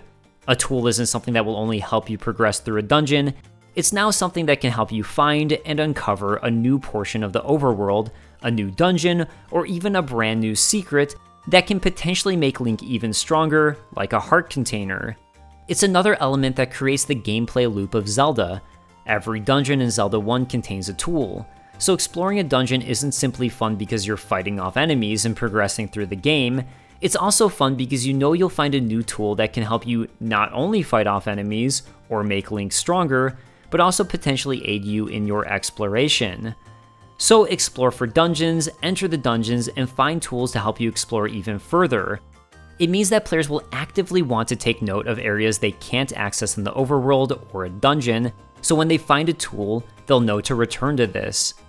While this is a fun element for many, including myself, it is worth noting that this does create an element of backtracking. It doesn't feel as much like backtracking because you're in an open world, but still, if you find something you can't access, then get a tool and come back to it, you are backtracking. You don't need to find tools that aid in exploration for an open world to be fun. Many games don't do that, and their open worlds are still a joy to explore. But that's simply a different style of game. Even the more modern Zelda games, like Breath of the Wild and Tears of the Kingdom, give you all of your essential exploration tools right off of the bat, probably for that reason. But I do think part of the flavor of Zelda 1, and many of the original Zelda games, is this idea that the overworld is filled with puzzles, secrets, and dungeons, and they're all intertwined. While the dungeons can feel separate from the overworld, tools found in dungeons can not only aid in progressing through dungeons, but also aid in traversing the overworld to solve certain puzzles, find certain secrets, or even find new dungeons. For me, it helps link the dungeons to the overworld and creates a more cohesive experience. But it is worth noting the pitfall that the world becomes a little less open right off of the bat, and that it can create more backtracking. Admittedly, Zelda 1 isn't my favorite Zelda game, or even close to it. Zelda is a mighty franchise with such a plethora of fantastic games, but this open-ended, secret-filled exploration is the highlight of Zelda 1, and to my opinion, the Zelda team absolutely knocked it out of the park. It's very much the type of open, non-linear design and exploration that speaks to me. I especially love that exploration wasn't progression-based, but difficulty-based, opening up replayability and allowing players to choose for themselves if something was too challenging or not. After some exploration, players should stumble across their first dungeon, and in many cases, this dungeon will be level 1, the Eagle. In a way, the dungeon design of Zelda is similar to the ideals of the overworld in that it's very exploration-based. Players will be placed in a labyrinth with no map, and like the starting moments of the overworld, multiple choices for how they want to progress. In level 1, that means a door to the west, east, and north, with the northern door locked. While exploration inside the dungeon is non-linear, each room brings with it a unique challenge and potentially reward. So what we end up getting are a series of challenge rooms. Enter the room on the west, and players will find a dead end with nothing but a few pieces. Enter the room on the east, and once again, players will find a dead end, but this time with Stalfos. So on the surface, players are trapped. The door to the north is locked, and the other rooms are dead ends. But the Stalfos room comes with a pretty big hint in that players can see a key inside of one of the Stalfos' bodies, indicating that if players defeat the threat, they'll get a key to progress. Remember, while many of us have been playing games for a long time, and I'm guessing if you clicked on this video, you've played Zelda 1, this was a new concept when Zelda 1 first came out, and video games were still relatively new. If you defeat all of the Keeses in the westernmost room, you'll also receive a key. But that idea that you need to defeat all of the enemies in a room to gain a key, or special item, isn't particularly obvious if you're not a gamer. I know that, because I know the language of video games. But stepping outside, why would you automatically think there's a dead-end room with a bunch of enemies? If I kill them all, a random reward will appear. So I think that's where the Stalfos idea came about. It shows players through gameplay that defeating an enemy will give them a reward to help them progress into the dungeon, and it's a really brilliant bit of show don't tell design here. And it doesn't end with that, as it really feels like the dungeon is designed specifically with the idea of showing players how dungeons work. Let's imagine you don't know that defeating every enemy in a room will get you a reward. So you found a skeleton with a key, defeated it, and now you can progress north. To the north are 2 more rooms with Stalfos, with none of them hiding anything inside. To the east is a room with a compass, so an item you can find. Technically, there's a wall you can bomb to the north here for a cool shortcut that will help advanced players from wasting keys if they want, but that's a topic for later. For a new player, this is another dead end, but with an item they were able to obtain. Head to the west, and players will be locked into a room with Keeses, the door closing behind them. To the north is another room that requires a key, but if you don't know defeating every enemy can give a reward, players will be out of keys by this point. So you're trapped here with Keeses, and really no choice other than to defeat them. And once you do, the door trapping you in will open, and you can backtrack into the previous rooms. You are now stuck, but you've been given all of the clues you should need. Defeating one of the enemies gave you a key. Defeating all of the enemies in one of the rooms resulted in a door opening. So, what happens if you defeat all of the enemies in other rooms? Well, the room you just backtracked into has Stalfos in it, and by defeating all of them, you're rewarded with a key. So again, in a show-don't-tell sort of way, the game provided everything you needed to learn how the dungeons function, and that defeating all of the enemies in a room might provide you with a reward. If you backtrack further, the prior room with Stalfos rewards you with nothing. Backtrack even further, and that room near the entrance with the Keeses will also give you a key for defeating all of them. So, okay, not every room has a reward, but some do, and it's a good idea to try to defeat all of the enemies in the dungeon room to see what you get. All of this will lead players to boomerang tossing gorillas, where defeating them will reward players with their own boomerang, the boss chamber, and this room with the staircase tucked away inside blocks and multiple spiked traps. Moving one of the blocks will open the way to this staircase, but the block to move is on the opposite wall, requiring players to make it through the various traps. Once again, for new players, moving blocks isn't something that's intuitive. You would have no reason to know you can do this. Hell, I even skipped over a previous room where you can push a block to open the path to an old man who will give you an obtuse hint, because most brand new players likely wouldn't have known this concept. So, was this a good idea? Because here's an interesting little bit. In level 6, players will come to a room where they'll be trapped in with various enemies to defeat. It's nothing new by then, but something unique is that even after defeating the enemies, they'll still be trapped in the room. Also in the room with them are 2 blocks, and by pushing one of them, they'll open the doors. This is the type of way to teach this mechanic, as it forces players into using it, but this learning method doesn't happen until level 6. So, should a room like this exist in the first dungeon? And I'm a little torn, to be honest. I actually think it's pretty fun that players might not know about every secret a dungeon can contain, or how to access them, and then in a later dungeon learn about that. It creates a big, "Oh, I can do that?" type of moment, and will make players wonder what sorts of secrets they missed in all of the previous dungeons that they can now search for. It's similar to how the bombs can blow up walls, but this isn't something players would have ever known by this point in the game. The difference, though, is that the bomb here is simply used for a shortcut and key use avoidance, whereas the staircase leads to the first dungeon tool. But there's the other interesting thing about the dungeon tool in level 1. It's a bow, and you can't even use this tool until you purchase an arrow from a shop. And even then, the bow isn't really required for anything until you need it to defeat the boss Gohma all the way in Dungeon 6, the same dungeon where you're learning about this moving block mechanic. So you see, that actually links these two dungeons in an interesting way. Now, I think this is fun, but it certainly is a choice. And it's one that will leave some players screaming, "Why didn't you teach me this early on so I didn't have to backtrack?"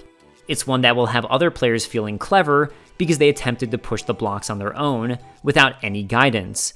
And it will lead others to learn about this later on and have an eureka moment. All in all, I think level 1 is a fantastically designed dungeon meant to teach players how dungeons function, and I think it does so in an interesting way. None of the challenges here are too difficult, so it serves as a nice learning dungeon. Something fairly unique about Zelda 1's dungeons is something I briefly touched on, and that's the key system. Up until players find the magical key, every key in Zelda 1 is a one-time use item used to open locked doors. But unlike most of the other Zelda games, these keys can be used for any locked doors in any dungeon. That means if you find a key in level 1 but don't use it, you can carry that key over to level 2 and use it there. You can even buy keys from shops in the overworld, which can then be used in any dungeon. What this means is one dungeon might have more keys than is necessary to complete the dungeon, like level 2, the Moon, where players can find 4 keys, but then there's only 3 locked doors. While other dungeons might contain more locked doors than there are keys. Level 4, for example, has 5 locked doors, but only 4 keys.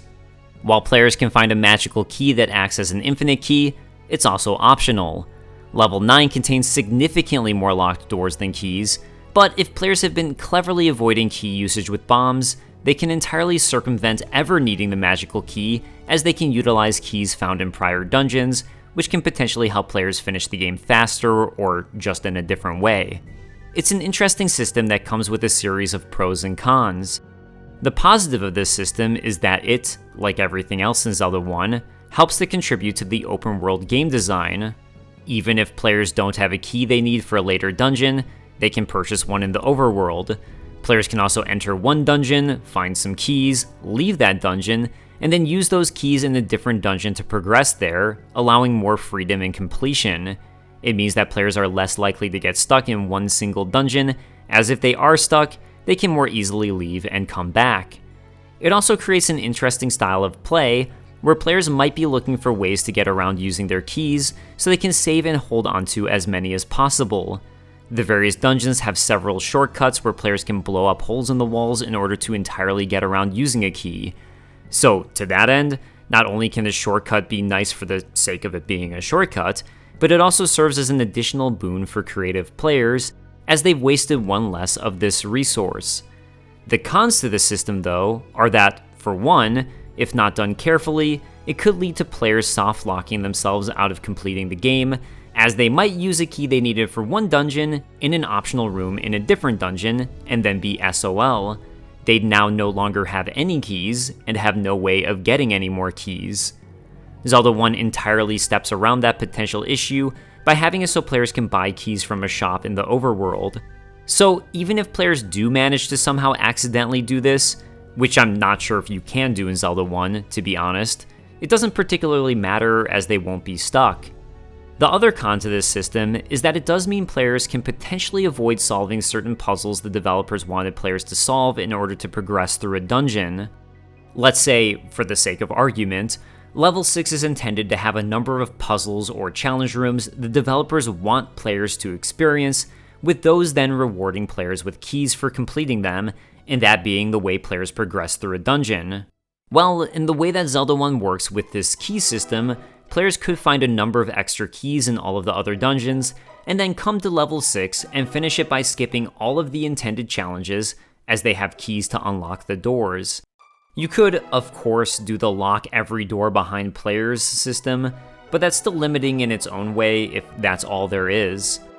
It's a system I'm fairly certain would run into issues in a game like A Link to the Past, which is more particular in its puzzles within dungeons and trying to force players into interacting with them. Another potential pro and con is that this system could lead to a lack of focus, particularly in dungeons filled with puzzles. If players are in a smaller environment where there's a limited number of keys and they're stuck on a puzzle, they'll know that they only need to focus on that limited area in order to find the way to progress. But the more this opens up, the less there's that level of focus on that individual dungeon and set of challenges. It does contribute to the open world, open exploration idea, but it's not like this open world design of Zelda 1 needs the dungeons to be this open in their universal key usage. You could still have it so keys are unique to each dungeon and have your open world. Although I will say, this universal key system does play a little more into an open world, play anything in any order design philosophy, as dungeons are still uniform in that philosophy. Once you start to force players into dungeons and solving puzzles that are different from the overworld, etc., it starts to separate dungeons from the overworld even further in terms of their mechanics and structure. So, like most things, this system is going to depend on what the developers want out of their game, and what each individual gamer wants going into a Zelda game.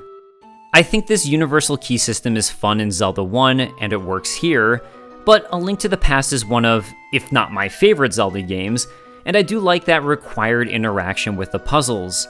I think, to my tastes, I like the way a limited per dungeon key usage plays into the dungeon designs and what that allows. But I do accept some people will prefer the speedrun, creativity, and sequence-breaking aspects a universal key system could introduce. As far as Zelda 1 is concerned, the dungeons don't have those more elaborate puzzles, and the challenges are fairly basic. So here in Zelda 1, I think this system works, and is probably the better choice for the overall way Zelda 1 is designed. Finish level 1, and players will make it to their first boss, the dragon Aquamentus. Aquamentus is an incredibly simple boss fight, with the dragon simply moving back and forth and occasionally spewing out a spread shot of 3 fireballs. If players have full health, it's easy to avoid all of this and shoot the beam saber at Aquamentus. The fight gets a lot more challenging if players don't have the beam saber, as they'll have to avoid the fireballs to get in a melee attack, although it's still pretty simple. While the fight isn't all that interesting, I think it still serves its purpose as a good opening battle. It plays into the idea I mentioned earlier, where patience and caution tend to reward players, as having the beam saber is such a boon to this fight. But it's also simple enough that it works well to not be too discouraging for any new players. And hey, it's a dragon and this is a fantasy game, so that's fun. Defeat the Aquamentus and obtain a Triforce Shard, and it's off to level 2, the Moon. The Moon's focus is less on puzzles, and more so simple enemy challenges, primarily revolving around the ropes and the gorillas. This is also the dungeon that is all about introducing players to bombs. So much so that the entire right side of the map can be bombed to enter every room, meaning players can entirely avoid using any keys in this dungeon. Its boss, the Dodongo, absolutely requires players to use bombs, with a hint within the dungeon, Dodongo dislikes smoke. I've also found this dungeon to be the money dungeon. The ropes seem particularly likely to drop rupees, so this is where I'd frequently return to if I was low on cash and wanted to quickly grind for it. Like level 1 before it, this feels like a very beginner-oriented dungeon, as none of the enemies are particularly challenging, outside of the one room with blue gorillas and fireball traps, where defeating every gorilla rewards players with what I always thought was one of the best items in the game, the blue boomerang. Both the regular and blue boomerangs can be used to stun enemies, with the blue boomerang having a much larger range. There are a couple things that stand out about the Moon I think are worth going over. For one, that blue boomerang is this dungeon's reward, so that makes this the only dungeon in Zelda 1 to not contain a unique basement room with an item reward. That's an inconsistency that feels a little odd to me, and I wonder what the reason for this was. It makes me wonder if, specifically for the sake of consistency, defeating the blue gorillas should have instead revealed a basement that contained the blue boomerang within. Although if you defeat the normal Gordias in level 1, you get the normal boomerang as a reward, and here defeating the blue ones gives you the blue boomerang as a reward, so it is consistent with that. You could certainly argue that not every dungeon has to be the same, and it's fine to have unique ones.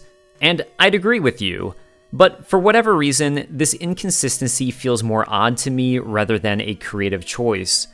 Another thing I think is worth pointing out here is that this is the dungeon I think was meant to truly introduce players to bombs and the concept of how bombs work.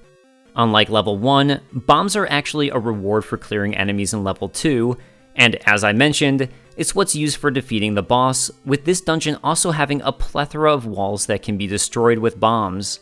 But there's nothing that really indicates players can destroy the walls with bombs.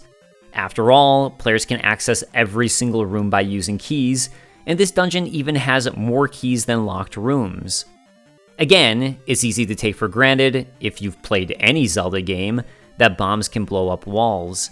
But when Zelda 1 was brand new, and taking away an external resource like a game manual, how would you ever think or know to blow up the walls with your bombs? This feels like it should have been the dungeon that taught players this mechanic, at least to my viewpoint. I think what might have been an interesting way to further pique player curiosity, but keep the spirit of this dungeon, would have been to make it so players get the map in the same room as they normally do, but every other room on the right side of this moon could only be entered with a bomb. That means players would know, via the map, there's more rooms to go to, but they'd have to figure out how. And the rooms on the left side could still reward players with bombs, further hinting this is the way. Alternatively, the map could be found in a room on the left side, then the one single room players could enter on the right side would contain a bomb, similar to this room with spike traps and keys. But again, the only other way to find the other rooms on the right side are with bombs, and the bomb reward could serve as a hint to this, along with the map showing all of these rooms existing. It's still kind of obtuse, but it's not as obtuse. I'm not saying my solution is the solution or better than how the dungeon is designed, but I do think my critique makes sense and is something this dungeon probably should have addressed. Something I mentioned with level 2 is that I think of this as the currency dungeon, and what that leads to is another mechanic of Zelda 1 we haven't discussed, and that's in both its currency system and shops. In Zelda 1, players can hold up to 255 rupees. These rupees are then used in various shops to buy permanent upgrades, like bomb max increases, equipment, like the magical shield or blue ring, or consumables, like keys. This is a very deliberate choice that plays into the exploration and dungeons of Zelda, giving more purpose to all of this. Because there's so much exploration in Zelda, players need to have interesting things to find, and various shops serve as one interesting thing they can find. There's also different shops with different prices for the same items, meaning players are rewarded for their exploration as they can find better deals. On top of that, players can explore to find secret rupees they can use in shops, they can obtain rupees as dungeon rewards, and as an item drop from enemies. If currency didn't exist in Zelda 1, the consequences would be drastic. Shops would instead likely have to have been singular rewards for players. Similar to how players can find secret rewards with either a health potion or heart container upgrade, these shops would probably have been reduced to something similar, where players are simply given the reward for finding the thing, and then that's it. And given there's only a limited number of items, that means that, if we're keeping the same number of shops, some might have been relegated to choose to restore your health with a heart, or choose a key, or some other minor choice like that. The secrets you find that contain rupees would then have to contain something else. Notably, The Legend of Zelda: A Link to the Past actually has a solution to this, where it cuts heart containers into quarters. That way, there's more rewards to find, giving meaning to exploration and puzzle solving. If rupees in shops were removed, this is now one less reward players will be getting within dungeons. You can replace this with more keys or more bombs, but that would probably break the balance of the game. So in that way, currency acts as a nice way to create a consistent reward system for players, as well as allowing for various shops players can find. Currency can be a tough nut to crack in terms of how much to reward players with.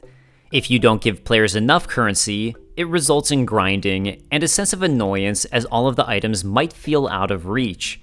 If you give players too much currency, it results in rupees feeling obsolete and no longer feeling like a reward. This is actually an issue I think many of the 3D games, pre-Breath of the Wild, run into, where currency can feel like a pointless reward. I actually think, to that extent, Zelda 1 is incredibly well balanced in its currency and shop system. There are enough worthwhile items to purchase at a high enough price that I always felt like currency was a good reward when I'd get it. At the same time, in my experience playing, while I might occasionally feel the need to grind in a dungeon like the Moon, it wasn't so dire that I felt like this was all I was doing in Zelda 1, and I definitely prefer this balance, personally, over a game that's weighted the other way, where I'm rolling my eyes at a rupee reward. Now, that's just me. I'm sure there are some players who hate grinding so much that they far prefer getting an overabundance of rupees so they never have to think about it. But to that end, it starts to feel like, why even have a currency system if players rarely, if at all, have to think about it? Another element that ties into the currency system is item drops. This could be a heart to restore health, rupees, a bomb, a clock that freezes everything on the current screen, or a fairy that restores far more health than a heart. This isn't totally random in Zelda 1. Enemies have certain drops, and not all enemies drop all items. That's why I like grinding for money in level 2. The ropes are likely to drop both rupees and blue rupees. There's a specific system to this that's hinted at from an NPC in Dungeon 8. 10th enemy has the bomb. That would make it sound like every 10th enemy you kill drops a bomb, but to my understanding, that's not at all how the drop system works, so another weird and ultimately useless clue in the English translation of Zelda 1. Anyways, drop systems are another interesting idea to Zelda 1. Keep in mind, Super Mario Bros. Was in development at the same time, and that game has no item drops for defeating enemies. So, what does an item drop system do? The most major thing is it creates an incentive for defeating enemies. If enemies didn't reward players in any way for defeating them, why fight them in the first place unless they're specifically blocking progress? So, to that end, the two most important things enemies can drop are rupees and bombs. Because Zelda lacks an experience system or leveling up, items serve as the way to empower the character, and therefore rupees and the shop system are a big part of this. The team could have stopped there, and that would have created enough incentive, but enemies can also drop clocks that stop time, which are important primarily in dungeons for making it through challenges. But more importantly, they can also drop health. This is one of those decisions that really comes down to how difficult you want your game to be and how you want players to participate in your game. By having health drops, players can play a little more offensively. It also means if players are low on health, they're especially incentivized to defeat enemies, as they might be able to refill. It also makes the game a little easier and more forgiving. If there were no health drops, that would make the game more challenging. But there are other interesting ways to do health refills that change the nature of the game. There's a system like Dark Souls, where players have Estus flasks that act as a limited number of health refills. This essentially acts as, how many chances do you have to make mistakes? And that's why it works in a game like Dark Souls. Zelda 1 isn't about combat challenges, so it probably doesn't make sense here. There's also concepts like what Hollow Knight does, where players have unlimited health refills, but they need to attack enemies in order to fill up on being able to use this ability. That creates a constant sense of offense being king, and it's one of my favorite health refill systems I've seen in a game, but again, that doesn't necessarily mean it's correct for Zelda. I realize a lot of these ideas would come about far after Zelda 1, but it's still interesting to think about, because I'm sure the Zelda team were also thinking about the best way to allow players to refill their health.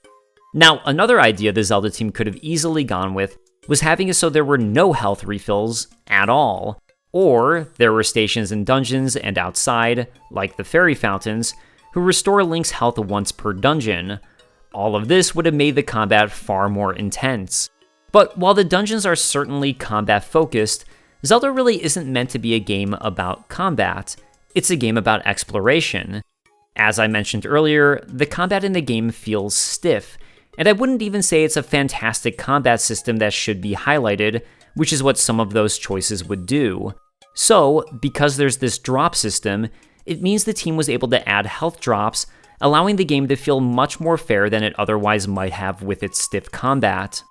A drop system doesn't need to be in every game, and Super Mario Bros. Plays just fine without one, but in an open exploration game like Zelda, and especially one with no experience points or leveling up, it was a nice way to introduce incentives to fighting and also create balance by including health drops for players to heal.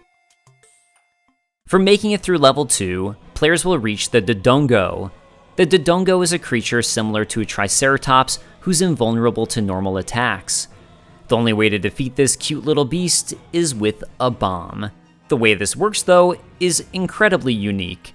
The normal way to defeat these, and the only way I knew to until recently, is by placing a bomb in front of it so the Dodongo will walk into the bomb and eat it.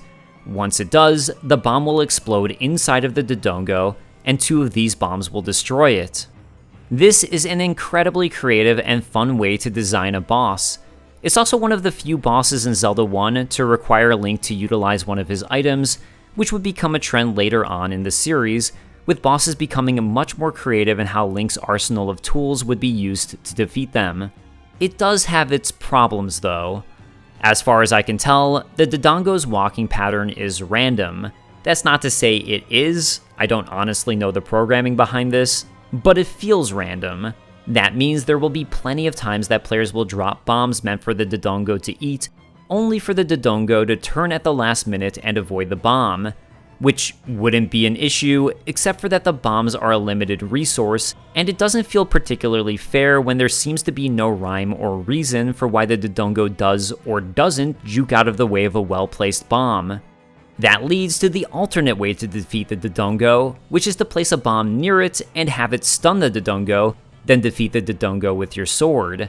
I'm glad that exists as an alternative, but I do wonder how many people realize that both of these methods existed.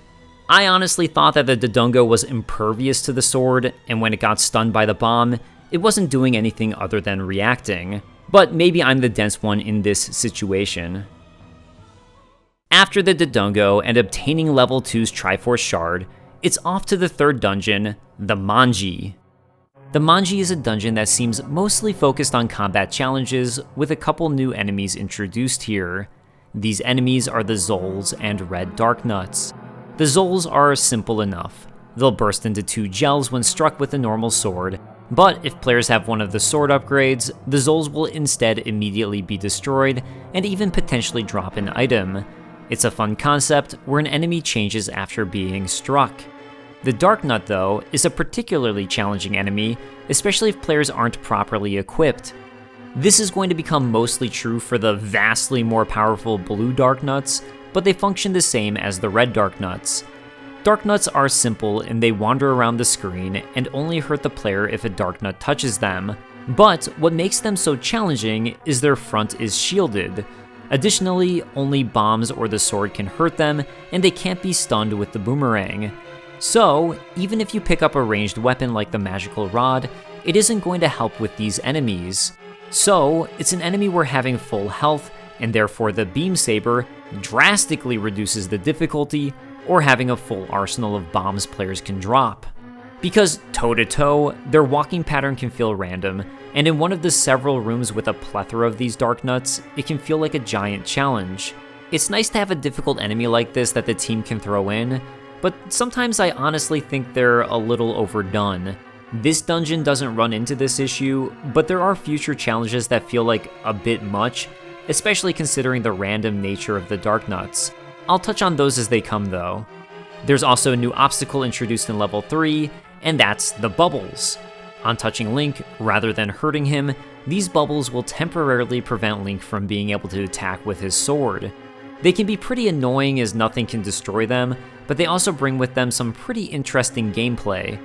Because bubbles can't hurt the player, players can actually strategically use the bubbles to avoid getting hurt by other enemies and simply getting briefly cursed.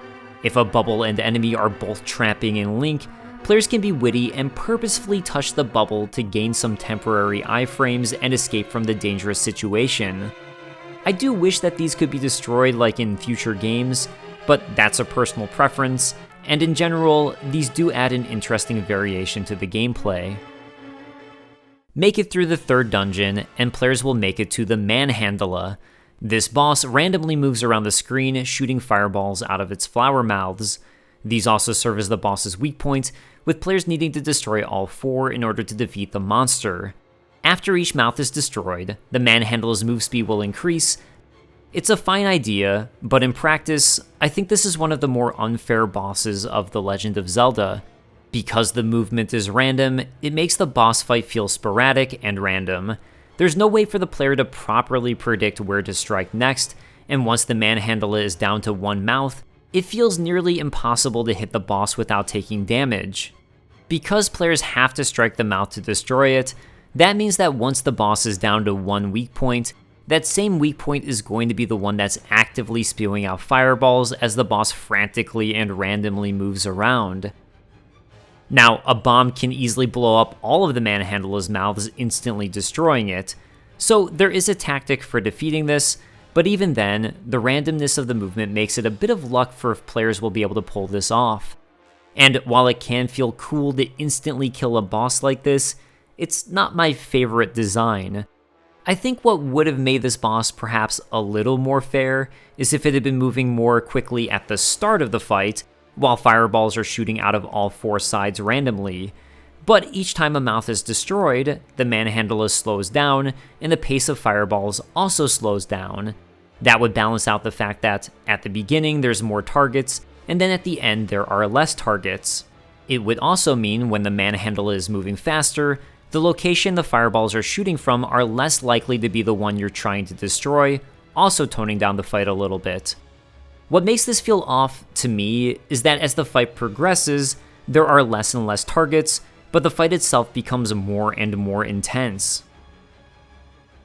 After defeating the Manhandla and getting the 3rd Triforce Shard, players should have retrieved the Raft, meaning they can head into level 4, the Snake. Level 4 introduces another new complication to dungeons, this time being rooms that will be pitch black. If players had purchased the blue candle, find the red candle, or use the upgraded magical rod, they can use one of these items to light up the room. It's an interesting idea that allows for some unique room designs where players could potentially be fighting completely blind, unaware of the layout. While I typically purchase the candle pretty early on in playing Zelda 1, I thought it would be worthwhile to do a playthrough only playing the dungeons in order and only spending money on items I felt I genuinely needed to help me quickly progress, and that didn't include the candle. So, it was interesting to see that you can actually make it through level 4 without ever buying the candle, and it really does make these dark rooms interesting new challenges. With the candle, it kind of becomes a bit of an annoyance, because you pull out the thing, use it, and then you're done, rinse and repeat every single dark room. So I think that's a bit of a blunder on the item itself, which is probably why A Link to the Past would do a new take on the candle with its lantern. But beyond how the item is used, I do like this concept. On top of the dark rooms, there's also a forced learning portion in this stage, where players won't be able to progress to the end of the dungeon thanks to a small stream blocking progression. But if players find the stepladder hidden within and use it properly, they'll be able to continue. To that end, the room just after finding the stepladder is a room with a snake-like walkway arching around water. All of this is likely intended for players to accidentally walk on the water and just happen to learn by happenstance how their brand new tool works. So this is another great bit of the gameplay silently guiding players into learning how to play. Something worth noting though is that if players haven't figured out how they can push blocks in order to open up passageways or secrets, they won't be finding the stepladder and will be trapped. So again, like earlier, this is something players aren't forced to learn yet, and won't be forced to learn for a couple dungeons to come. So once again, you can take that as a positive or negative, depending on how much guidance and possible backtracking you want. While there are a couple new enemies here, the most important is probably the like-likes, although I'll get to those a little more in Dungeon 6. I think outside of this introduction to darkness, Level 4 is another dungeon that's relatively simple, if not a little easier than Level 3, thanks to the exclusion of Dark Nuts. The main threat and challenge of Level 4, outside of new concepts, are Keeses and Vyres, who burst into Keeses when getting hit, so it really seems like this dungeon is more about showcasing new ideas. For example, another new idea present here is the inclusion of a sub-boss in the form of another Manhandla. The boss is no different than before, outside of the arena being slightly different. But it does show that bosses are now going to be making appearances in the dungeons, for better or worse. For me, I don't think these bosses tend to be different enough to warrant their additional inclusion. I think there are some games where players will be leveling up a bunch, and then far later in the game, see a normal enemy who used to be a boss, and that can act as a good way to show the player's power progression, and how what seemed like an insurmountable challenge is now a normal, albeit maybe difficult enemy. But here in Zelda 1, it really feels like these dungeons start to have multiple bosses, with some dungeons even having the sub-bosses as bigger challenges than the actual boss of the dungeon. So it's not my favorite decision, especially considering I'm not a fan of this boss in the first place, but that just happens to be my preference. And look, I understand the whole idea of saving space or time and resources by reusing assets, but it's still a choice to reuse bosses. Pulling back a little bit, you might notice that every dungeon so far, beyond having different layouts, has featured completely different enemies, with the dungeons so far seeming to be somewhat enemy-focused in that way. Make it through level 4, and players will reach their second dragon of Zelda 1, the Gleeok. The Gleeok is a multi-headed dragon, with the Gleeok found in level 4 containing 2 heads. Like the Aquamentus before, the Gleeok will shoot fireballs out of its heads, and to further complicate things, for destroying a head, that head will pop off and start flying around the room, also potentially shooting fireballs, and serving as another hazard to watch out for. This is the first appearance of the Gleeok, with it slowly getting more and more intense each boss fight, thanks to it adding more heads. So it's actually pretty cool that this works as an introduction to the mechanics of this boss fight before the more difficult variations. While this fight can be difficult, it also feels like a proper escalation from the Aquamentus. The Aquamentus shot 3 fireballs, but in an easy-to-avoid pattern. This fight is similar, but instead of 3 fireballs, there's only 1 that shoots specifically in the direction of the player. And after making it halfway through the fight, a new obstacle is added in the flying dragon head.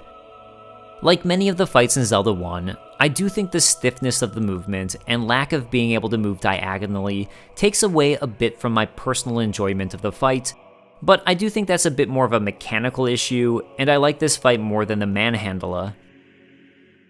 After defeating the Gleeok and obtaining the 4th Triforce Shard, it's time to head into level 5, the Lizard. And this is when the difficulty of the dungeons seems to suddenly spike. Like the former stages, Dungeon 5 adds a host of new enemies. This includes the Gibdos, the Pole's Voices, and Blue Dark Nuts. The Pole's Voices are an interesting one, because in the Japanese Famicom release, blowing in the mic apparently instantly kills them. I tried to test this out myself, and excitedly busted out my Famicom Mini I happened to buy years ago in Japan to do so, only to discover that the mic doesn't work on the Famicom Mini, and it was just a cosmetic feature. So, for versions of the game outside of Japan, the Pole's Voices serve as challenging enemies who hop around dealing massive damage when touching Link, and who are damage sponges, because the way you're supposed to puzzle out to destroy them doesn't work. The Gibdos are simple enough, but the Blue Dark Nuts, in particular, can be incredibly challenging when the player doesn't have the proper equipment, and the pathway to get to level 5's tool, the Recorder, sees players needing to fight off multiple challenge rooms filled to the brim with these beasts.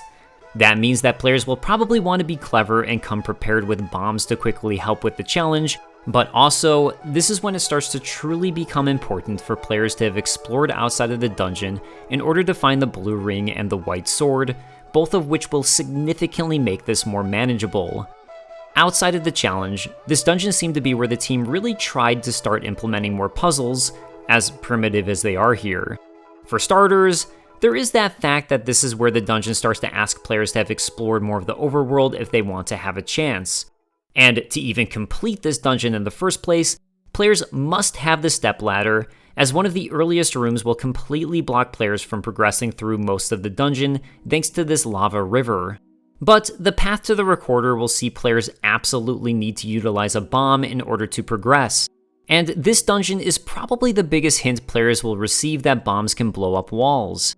because this room with Gibdos players can find will automatically reward players with a bomb, and if players have the map, they should see that there's a room to the left, but absolutely no way to access it, which is pretty likely, as the way to access this room normally without bombs requires players defeat 3 Dodongos, and the room just above that Dodongo challenge has a quick and easy to access map.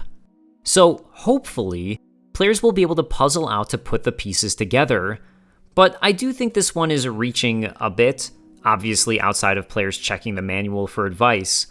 Unfortunately, outside of providing clues, like future Zelda games would do for bombable walls, or having an NPC give the player a clue, this is probably as good as you can get in terms of cluing players into using bombs on walls. Because bombs are a limited resource, it means that the team couldn't have trapped players into a room requiring them to exit with a bomb, because players might use up their bombs and softlock themselves.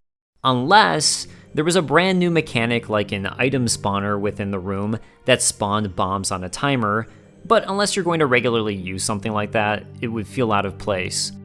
Defeating the boss of level 5 is also a puzzle, with players getting a hint from an NPC within the dungeon. Digdogger hates certain kind of sound. This indicates players need to use the recorder, and is a strong enough clue to not be at all confusing. But it does mean that this is the first dungeon in Zelda 1 to absolutely require players utilize a bomb on a wall in order to finish it. On top of using a bomb on a wall, this dungeon requires players to move a block to both reveal a path to a staircase and to reveal a hidden staircase. And to even get the stepladder in the first place from level 4, players will have to have figured out to move blocks in dungeons. So again, this is a major step up in terms of understanding the various ways to interact with puzzles in the dungeons. That does make this one of the more interesting dungeons so far, as it's not as simple as a collection of rooms with enemies and asks a little more from players. Before moving on, it's worth briefly touching on the incredibly subjective topics of art and music. I don't think Zelda would have become quite the beloved and cherished series it was without these elements aiding in its gameplay, and fortunately, Zelda delivers on both of them. While the art isn't anything mind-blowing today, it still has a level of charm to it. Link is the most iconic aspect here, with his green cap, and it's something that helps to make the sprite pop and stand out. The sprite work for Link was done by Takashi Tezuka, and they wanted him to be recognizable on screen. Link having his green cap is probably similar to the reason Mario has a mustache, as it was really done to make the sprite stand out when Donkey Kong was made.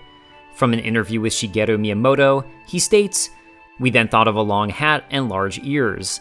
This suggested a fairy tale character, so we went in the direction of an elf.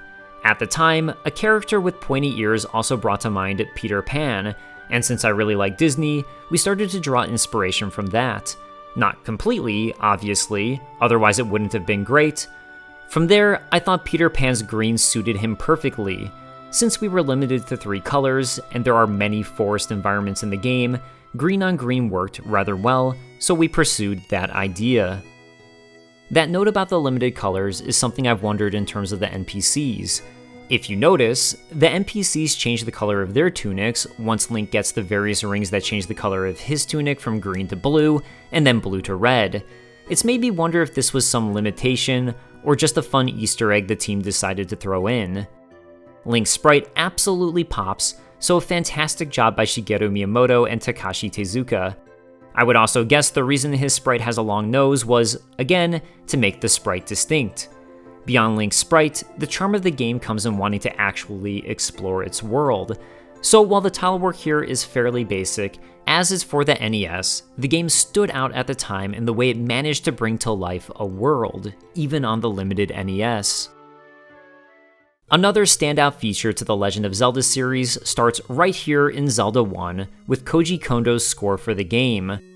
The overworld theme has become absolutely iconic thanks to how catchy it is and how it brings to life the idea of adventure. Same with the title sequence music, which I mentioned at the start of the video he apparently wrote in one day. Unfortunately, Zelda 1's soundtrack is limited to only a few tracks, and I do think that, at a certain point, as great as these songs are, the repetition starts to get a little annoying, at least for me. This primarily happens in the dungeons, where the theme isn't as fun and catchy, which makes sense because you're in a dungeon. So it's nice that future games would end up having multiple dungeon themes, or ones that, at least to my personal tastes, are a little stronger. As with anything on the NES, this could have been a space issue, but I am thankful we received such a fantastic overworld theme that sets the mood of the game and helps to make Hyrule a place worth exploring. For making it through Dungeon 5, players will reach the boss Digdogger. As I mentioned earlier, this is more of a puzzle boss, where players will be required to utilize the tool found within the dungeon, this time being the recorder. The boss is incredibly simple once players use this, as it will shrink into a mini Digdogger that's pretty easy to destroy, and can even be stunned by the boomerang, really making this more of a puzzle fight than an actual battle. I actually like that idea a lot for Zelda, as while I don't mind the combat challenges, tools are such a major part of the game. It's nice to see battles that require both tools and general combat, which is a trend the Zelda series would really pick up for future games, and I think is part of what adds to the charm of the Zelda games. This one is incredibly simple, but it's also the first game and the inception of this idea. After defeating the Digdogger and obtaining the 5th Triforce Shard, players might be heading over to level 6, the Dragon. This one is pretty interesting in its labeling, because I'd argue that level 7 is a far easier dungeon than level 6. In fact, level 6 is probably one of the hardest dungeons in the game, thanks to its frequent usage of the new enemies, the Wizrobes. Wizrobes have different behaviors depending on their colors, with red Wizrobes teleporting across the screen and shooting a magical beam, while blue Wizrobes can phase through objects and deal a hefty chunk of damage. Like the red Wizrobes, they also shoot out a magical projectile. Unlike the prior projectiles within the dungeons, these projectiles can only be blocked with the magical shield, which players can only obtain by purchasing one from one of the many shops in the overworld. The magical shield significantly reduces the challenge of the Wizrobes, as guarding their attacks becomes so important. But this is where the like-likes come in. Dungeon 6 is also filled with like-likes, oftentimes in rooms accompanied by Wizrobes. While the like-likes aren't challenging, if they touch Link, they'll immediately engulf him, and if players have the magical shield, they'll eat and steal the magical shield, which can be incredibly frustrating, as the only way to get one back is by leaving the dungeon and purchasing a new one, only for it to potentially be eaten again. As a side note, I always thought the like-likes looked like little cakes, and I'm sure I'm not the only one who felt that way. This combination alone makes for an incredibly challenging dungeon, as players will be dealing with rooms filled with Wizrobes, as well as the occasional like-likes or other obstacles to make life difficult. Dungeon 6 also includes a gauntlet of challenges, with a straight line of rooms players will need to proceed through, oftentimes with doors that will shut, locking players in until they deal with the challenge. This all leads to a Gleeok sub-boss, with this one being even more difficult than the one found in Dungeon 4, as it has 3 heads. There's no respite in between, and restarting the dungeon after a death leaves players with only 3 hearts, meaning they'll likely be in a worse situation than when they first attempted the dungeon. Notably, there is a side room that can be bombed just before the Gleeok to avoid that part of the gauntlet. So there is a little bit of a skip, although even this leads to more rooms filled to the brim with Wizrobes, with the way to the boss being another required Wizrobe battle in order to find a secret staircase that will lead to Gohma. I find this dungeon annoying, but, and this is a big caveat, that doesn't mean I don't like it. While this is a major step up in challenge, because it's the only dungeon with this straightforward gauntlet of challenges like this, that makes it unique. If every dungeon were like this, then I would dislike this, but it stands out because of its unique difficulty. Even the annoying like-likes serve their purpose, because they're paired with the exact enemies you want to use the magical shield with. It creates some intense situations, making conquering it all the more enjoyable. Additionally, this dungeon should serve as a reminder for players to explore the overworld. If you're having trouble, you can obtain the magical sword, the blue ring, health, and potions, or even finish levels 7 and 8 first, then come back to this dungeon as an absolute beast. Make it through the gauntlets of Dungeon 6, and players will reach Gohma. This one is another puzzle boss that requires a clue, with a pretty hefty hint found within Dungeon 6, aim at the eyes of Gohma. While you could aim with anything, oftentimes that word is associated with shooting a projectile, so hopefully that will cue players in on the fact that Gohma is weak to the bow and arrow. Outside of its weakness, Gohma is an incredibly simple, and dare I say, easy boss fight. The crab-like being will move back and forth shooting out projectiles, but they're easy enough to avoid as players never need to get close. Gohma will open and close its eyes, with it only being weak when its eyes are open, giving a little bit more challenge to the boss, as players can't rapidly shoot at it and need to actually wait and safely aim at the correct time. What's a little odd is that this version of Gohma can be destroyed with only one arrow. There's a future Gohma who acts as a sub-boss that takes 3 arrow shots, which I think makes a little more sense, as this one feels laughably easy in a way, but after such a difficult dungeon, I'm sure many players won't mind. Part of the reason Gohma might only take 1 hit is because of how the bow and arrow functions, with arrows not using traditional ammo, but rather using money to indicate how many shots players have. So it's possible the team didn't want players to run out of money, or walk into this fight with no money and be SOL. It's an odd mechanic I'm not sure how many players will have noticed, so I think that's compromising this boss fight a little bit. For defeating Gohma and obtaining your 6th Triforce Shard, players will need to head to a pond that has no ferry. Once here, if Link plays the recorder, it will open the hidden path to Dungeon 7, the Demon.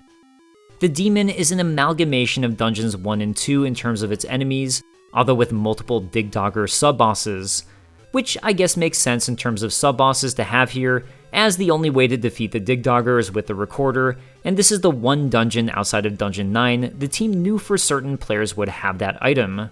Even in terms of puzzles, this one brings back both required bomb walls and moving block puzzles. Although, this dungeon does have, perhaps, the strongest clue to the moving blocks if players haven't solved it yet. There's a secret in the tip of the nose. The dungeon's shape looks like a sideways Pac-Man face, so I think this hint probably refers to the movable block at the top right corner that reveals a staircase. While this dungeon is easier than both Dungeons 5 and 6 from a combat standpoint, it is much more challenging in its riddles. Beyond the aforementioned required wall bombings and block pushing, there are a couple more specific elements that stand out. On the subject of bombable walls, Level 7 requires players to think outside of the box, or map, with the only way to the boss requiring players to bomb a wall into an area of the map that's blank, showcasing that there are secret rooms. That does make this clue a little odd in that way, as it feels like a better hint might have been, there's a secret in the eye, or something to that extent, helping to indicate this concept that might be foreign for many players who think that the map is a strict guide to accessible rooms. You know, like Dungeon 9 would end up doing. That also makes this, in my opinion, something that's a bit of a controversial choice. And look, I haven't seen people complain about this, but it is a questionable choice that probably doesn't work for everyone. This is the sort of room that feels like it should be a secret, but instead, it's required for progression. So in that sense, it does play up the idea that Zelda 1 continues to be about, exploration and secrets, with this all now becoming required. For some, this is the type of thing that should remain a secret, so they don't have to bomb every single wall with a limited resource in the hopes of finding the actual way forwards. For others, it's the type of thing that will make them feel clever and like this was the game designed for them. The proper design choice is going to be, like I keep reiterating, dependent on both what the developers want players to get from their game and then subjective to each individual player. The other major puzzle here is a required room with a red gorilla who can't be killed and only has the text, "Grumble Grumble." To make it through, players will need to purchase food from one of the many shops and use it on the red gorilla. It's an interesting idea, as it's one that serves as a connection from the dungeons to the overworld, and is one of the most significant indicators to players that exploring the overworld will not only aid in exploration for dungeons, but is now required. While this is maybe a little obtuse, I think it's clear enough if players purchase the food that there's no other use for it, so they'll be inclined to experiment and potentially use it here. I don't know if Level 7 is my favorite dungeon, but it's nice to see a dungeon that really brings all of the exploration and puzzle elements together. There are combat challenges here, but nothing as significant as some of the other dungeons, and for my play sensibilities and what I like seeing out of Zelda dungeons, this is a design that connects a little more with me. Make it through the puzzles of Dungeon 7, and players will reach its boss, a repeat of Aquamentus from level 1. Unlike the Gleeok, the Aquamentus is exactly the same here, and if anything, might show a nice sense of power scaling for the player, as there's a good chance they'll at least have the white sword by now, and potentially the blue ring, along with a plethora of hearts. I think most people would have preferred something unique, but there is always the chance the team ran out of time or space, so I'm tempted to be more lenient here. At the very least, level 7 is so far beyond level 1 that if players are going through the game somewhat in order, this does give players that nice feeling of having power link up and like they've improved at the game. For defeating Aquamentus, again, players will obtain their 7th Triforce Shard, so is off to the final normal dungeon, level 8, the Lion. I do like that this dungeon was, in a way, always hidden in plain sight, which is a really cool aspect to how the exploration and secrets work in Zelda 1. From an enemy standpoint, Dungeon 8 is like a brutal return of level 5, but this time with more blue dark nuts. I do think this is where the blue dark nut challenges get a little out of control, especially in this one particular room filled with blue dark nuts and fireball spewing traps. I'm not sure if there's a clear, obvious way to avoid getting hurt, but it doesn't feel particularly fair to me. Although having both the blue ring and magical sword will make this dungeon significantly easier, and honestly, if you buy a red potion, which acts as 2 full health refills, I don't think this dungeon is too bad with the correct tools. It is notable, though, just how combat-focused these dungeons have primarily been, as the Zelda series hadn't really found its balance between combat, environmental challenges, and puzzles yet within the dungeons. It's not my favorite aspect to Zelda 1, and it does start to wear on me a little bit, as by Dungeon 8, these combat challenges start to blend together quite a bit. As I noted earlier, combat isn't Zelda 1's strong suit, so that's another ding on the plethora of combat challenges, to my mind. But I do think you're given all of the tools you need to complete this without it being a wall of a challenge. Beyond the blue dark nuts and multiple sub-bosses in Dungeon 8, probably the most notable aspect to this dungeon is that it has not 1, but 2 tools players can find. These are the Book of Magic and the Magical Key. The Magical Key is the more interesting tool here, as it serves as a permanent master key, making it so players never need to worry about finding a key ever again. The layout of the dungeon is a little more dynamic and interesting than the other difficult combat-heavy dungeon level 6, but mostly, this dungeon feels like it's focused on combat challenges, and like it's supposed to be the final combat test before the final dungeon. For making your way through level 8, players will reach the Gleeok again. This is the 3rd Gleeok, if you're keeping count, meaning it now has 4 heads, and therefore is by far the most challenging one. That does make this boss the most difficult boss in terms of combat in all of the dungeons, which is fitting for the combat challenge dungeon of level 8. As we already discussed Gleeok, I don't have too much else to say on it. For defeating the 4-headed Gleeok and finding the final Triforce Shard, it's time for players to head to the final dungeon, Death Mountain, and progress onto Ganon. But before doing that, I think it's worth going over some of the various tools we've found throughout the game. The boomerangs can be found in levels 1 and 2.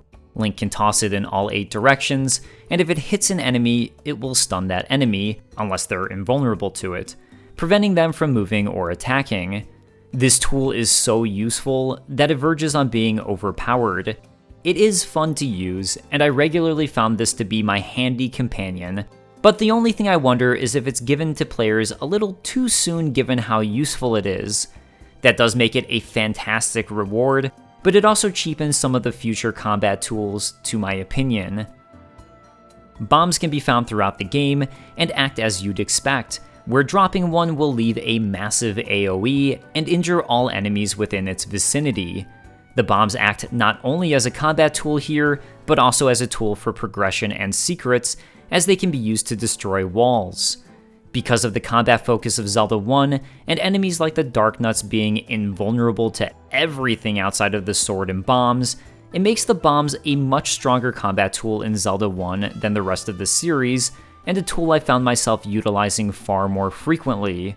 That makes bomb upgrades players can find genuinely rewarding, which is a nice perk to this system. In general, I think this is a fantastic tool that's incredibly useful, but comes with the caveat that it has limited uses, helping to balance this out.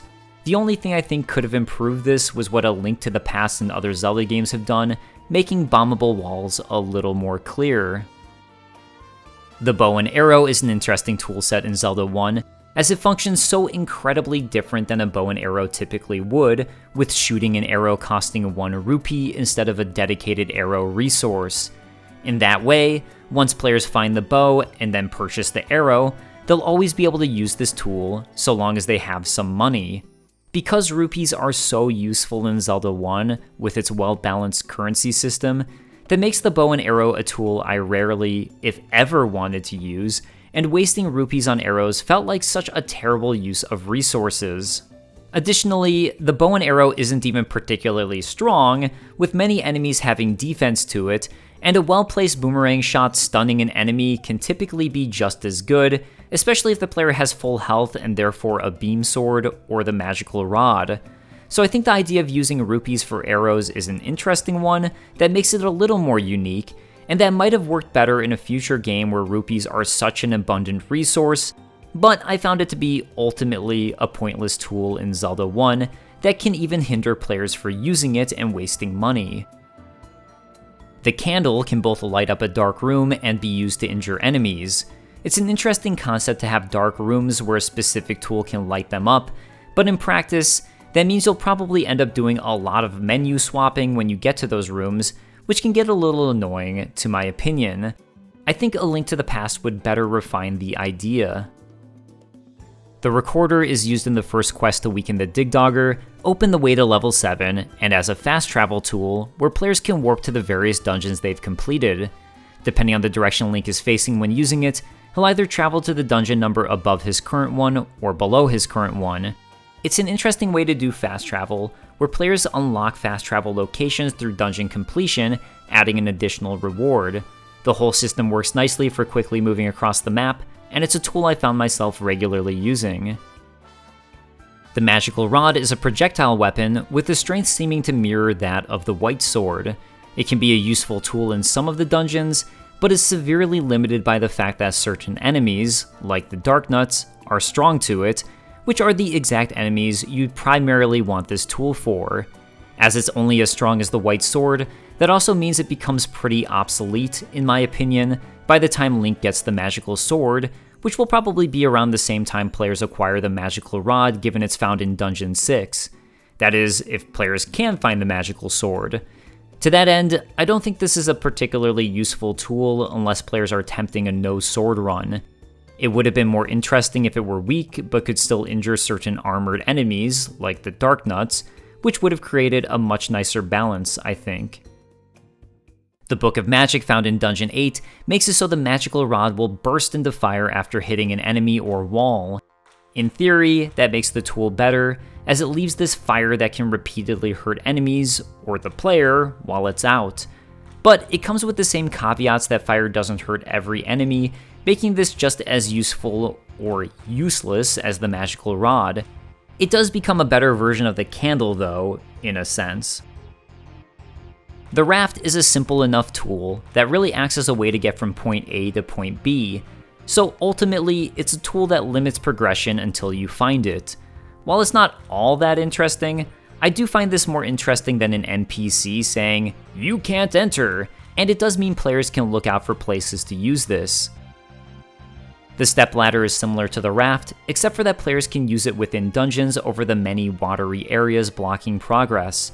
Because enemies can't travel on this, it actually makes for an interesting tool that can create unique combat strategies, so I think of this as a better version of the raft. The magical key acts as a skeleton key that can open any locked door in the game. With the way the key system works in Zelda 1, this is an incredible tool to find and a worthwhile addition. As it's found in Dungeon 8, I also think this limits it from breaking any of the intended challenges of the game. The magical shield can be purchased as a shield upgrade. Link's normal shield can't guard against certain projectiles, while the magical shield can guard against an even larger swath of projectiles, like the Wizrobe's magical beam. It's not the most interesting idea, but it does help with that sense of Link leveling up through his tools. So I still do like it. It also helps give purpose to the shop and currency system of the game. The Power Bracelet allows Link to push certain blocks. In the main quest, this is simply relegated to a fast travel system. So a nice reward, although it does feel like this tool was underutilized. After finding and giving an old lady the letter, players can purchase life potions. A blue potion fully restores players' health once and then is gone, while a red potion fully restores players' health and then becomes a blue potion. Because it costs rupees to purchase, I pretty rarely used these as a kid because I felt like I needed to save it for the most utmost of dire situations, which never seemed to come, as I'd always think there could be a future situation where I'd need it more. Either way, this is a nice feature for players who need the extra help, and works with both the exploration and discovery aspect of Zelda, with players needing to first obtain the letter and properly use it to even be able to get these, unless players choose one over a heart, and it then works in with the currency system as something that's always useful players can purchase. The players can also find a blue ring and a red ring, which are armor upgrades. It's a nice addition for power progression, and it was an interesting choice to let players find the blue ring and purchase it if they want before completing any dungeon at all. I'm not sure if I like that the red ring, which is the best armor upgrade, is relegated to being found in Dungeon 9. By the point you find it, players will be pretty much wrapped up with the game, and even Dungeon 9 itself, so while it's nice to get, it ends up being a little pointless in that way. So those are the most interesting tools, and I think for the most part, a really nice collection for the first game.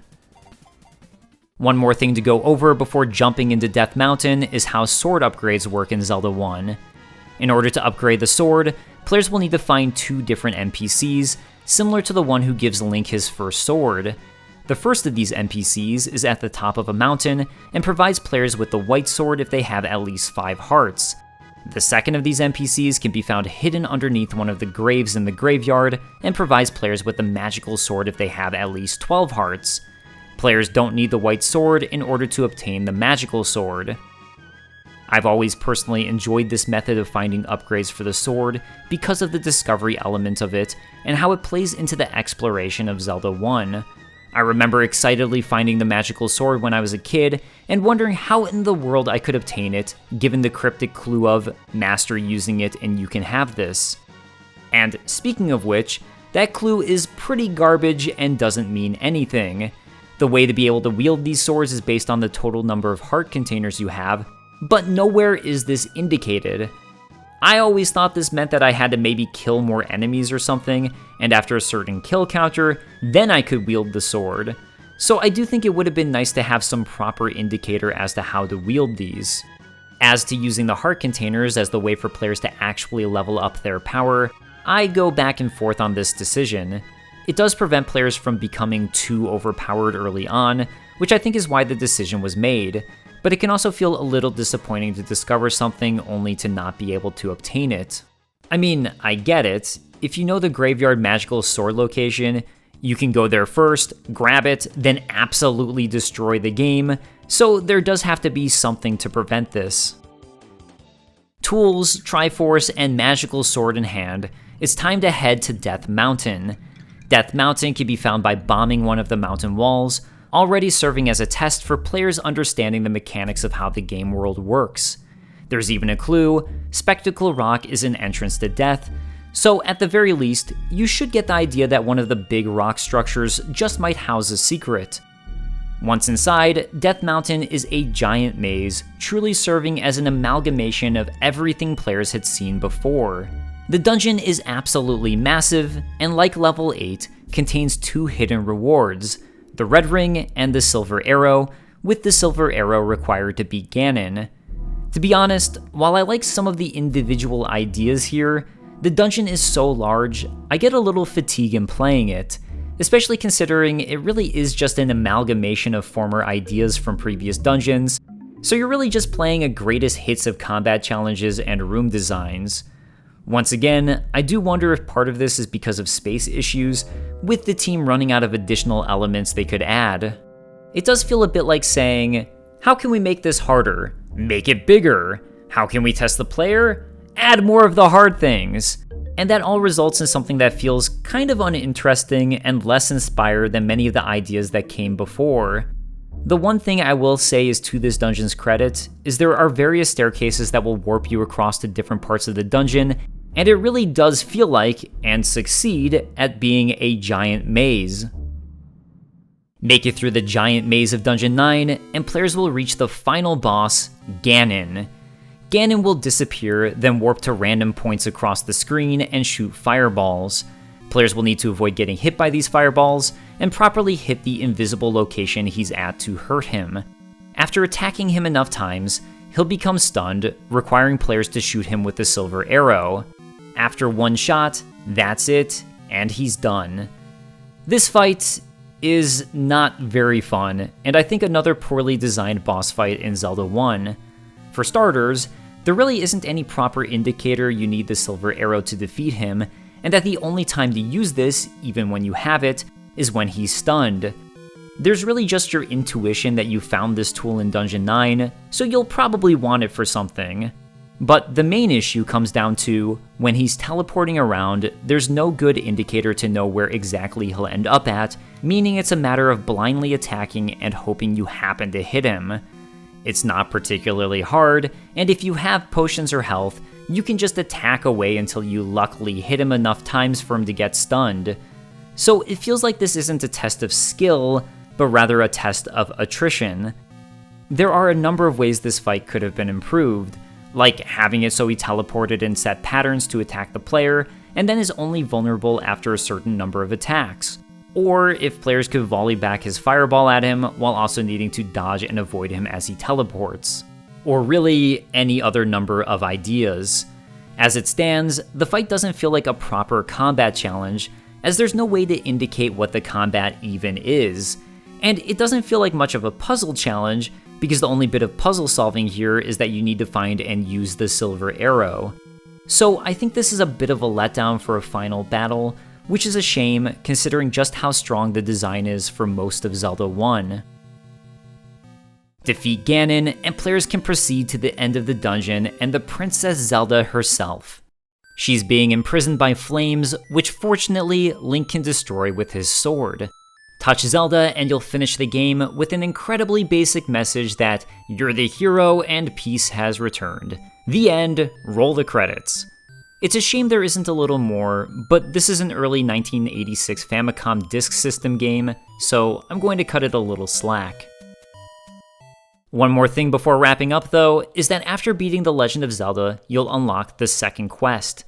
This is a far more challenging remix of The Legend of Zelda featuring brand new dungeons. In an interview with Iwata Asks, it's explained that the Zelda 1 dungeons were originally supposed to be larger and fit in like a jigsaw puzzle, with the idea to fit as many dungeons as possible within the game's limited memory. But something got lost in translation between Takashi Tezuka and programmer Toshihiko Nakago. According to Toshihiko Nakago, Tezuka-san said, "I did it! And brought this to me. I created the data exactly in line with it, but then Tezuka-san made a mistake and only used half of the data." Shigeru Miyamoto was okay with this, and the team decided to use the remaining memory to create the second quest utilizing the second set of dungeons. I have to say, I think it was a stroke of luck this happened, because if all of these dungeons had been in Zelda's main quest, it probably would have made the game feel way too bloated with dungeons. So the second quest changes the locations of dungeons and several of the secrets. For example, move this Armos in the main quest, and that's where you'll find a secret shop selling the blue ring. In the second quest, this is instead the location of the second dungeon. The blue ring is instead located behind a wall with no collision data that was originally the location of a secret 100 rupees. The secrets are far more obtuse in the second quest overall, with almost every wall I blew up seeming to result in finding an old man forcing me to pay for the repair instead of being a true secret. The dungeons are also far more difficult, with more challenging versions of enemies. The Stalfos in the main quest are pretty simple, but in Dungeon 1 of the second quest, they can shoot sword beams at Link that deal far more damage. Dungeons also have walls with no collision data on them, which are required to pass through for new secrets. It really shows a different version of what Zelda 1 could have been, with the game going into overdrive with puzzles and secrets. Some will love this new remix of Zelda 1 and how much they had to really check every single nook and cranny in order to progress. But there's definitely no real balancing here for beginners, and if you were to have someone play this first, I'm fairly certain far more people would quit out of the game, showcasing how well balanced the progression of difficulty and secrets are in the main quest. Not only that, but how important it is in these types of games to slowly roll out the discovery in a natural way, so players will consistently be learning new ways to explore without rage quitting. Regardless of if you love or hate the second quest, it's a fun optional addition for anybody who wants more Zelda, with enough remixing to make for a unique experience that will test someone who is able to beat the main quest. So that is The Legend of Zelda. While the game is rough around the edges in some ways, it's hard to overstate just how impactful the game would be on the industry and how many people this open world exploration would strike a chord with. It was a risk, and something that Shigeru Miyamoto expressed anxiety over while making it, but sometimes those are the risks worth taking, because the vision truly was something fantastic. Zelda 1 is nowhere near my favorite Zelda game, but I don't say that as an indictment against Zelda 1, but rather that the series would go on to evolve the formula it established so much, and in so many fantastic ways, it's hard for the original game to top that. The open-ended exploration of the game, tied in with its many secrets and usage of tools, is the game's strongest point, as it really does manage to make players feel like they're on this grand adventure in an interesting world with nooks and crannies everywhere they'll need to explore. But I do think the movement feels a little awkward and stiff thanks to the way its grid system works. The combat in Zelda 1 is especially rough, with a lot of enemies who really aren't all that interesting, as they either move around, seemingly randomly, shoot a projectile within the grid system, or shoot a projectile in Link's direction. While the dungeons can present some interesting exploration within them and ideas, most of them are relegated to constant combat challenges, which, to my tastes, grows stale after a while, especially since I don't find Zelda 1's combat to be its strong suit. But I don't think it's simply a relic of its time. There's still a lot of charm in Zelda 1, and there's a good reason Breath of the Wild took inspiration from the original Zelda in its design. And all in all, Zelda 1 was an original idea with plenty of fresh and interesting ideas, and that's something worth celebrating. Thank you so much for watching this ridiculously long retrospective and analysis on Zelda 1. I hope you enjoyed, and if you'd like to see me cover more games in the Zelda series, let me know. If you're interested, I've been working on a similar series of videos for the classic Mega Man games, and recently finished my 10th video in the series on Mega Man and Bass, as well as videos on the classic Sonic games, recently finishing Sonic CD. I'm also working on my own game. I'm the programmer and co-game director on ChivalBee. This is an action platform game inspired by the likes of our favorite classic games, and it's a passion project we've been working on for around 3 years now. It's still quite a ways away from being finished, but we're consistently working on it and making progress. So, if it at all looks interesting to you, we'd really appreciate if you subscribe to our YouTube account, Ophidian Interactive, to stay tuned for updates as they come. Thank you so much for watching, and I'll see you next time. Peace. Wow! Look at all these videos!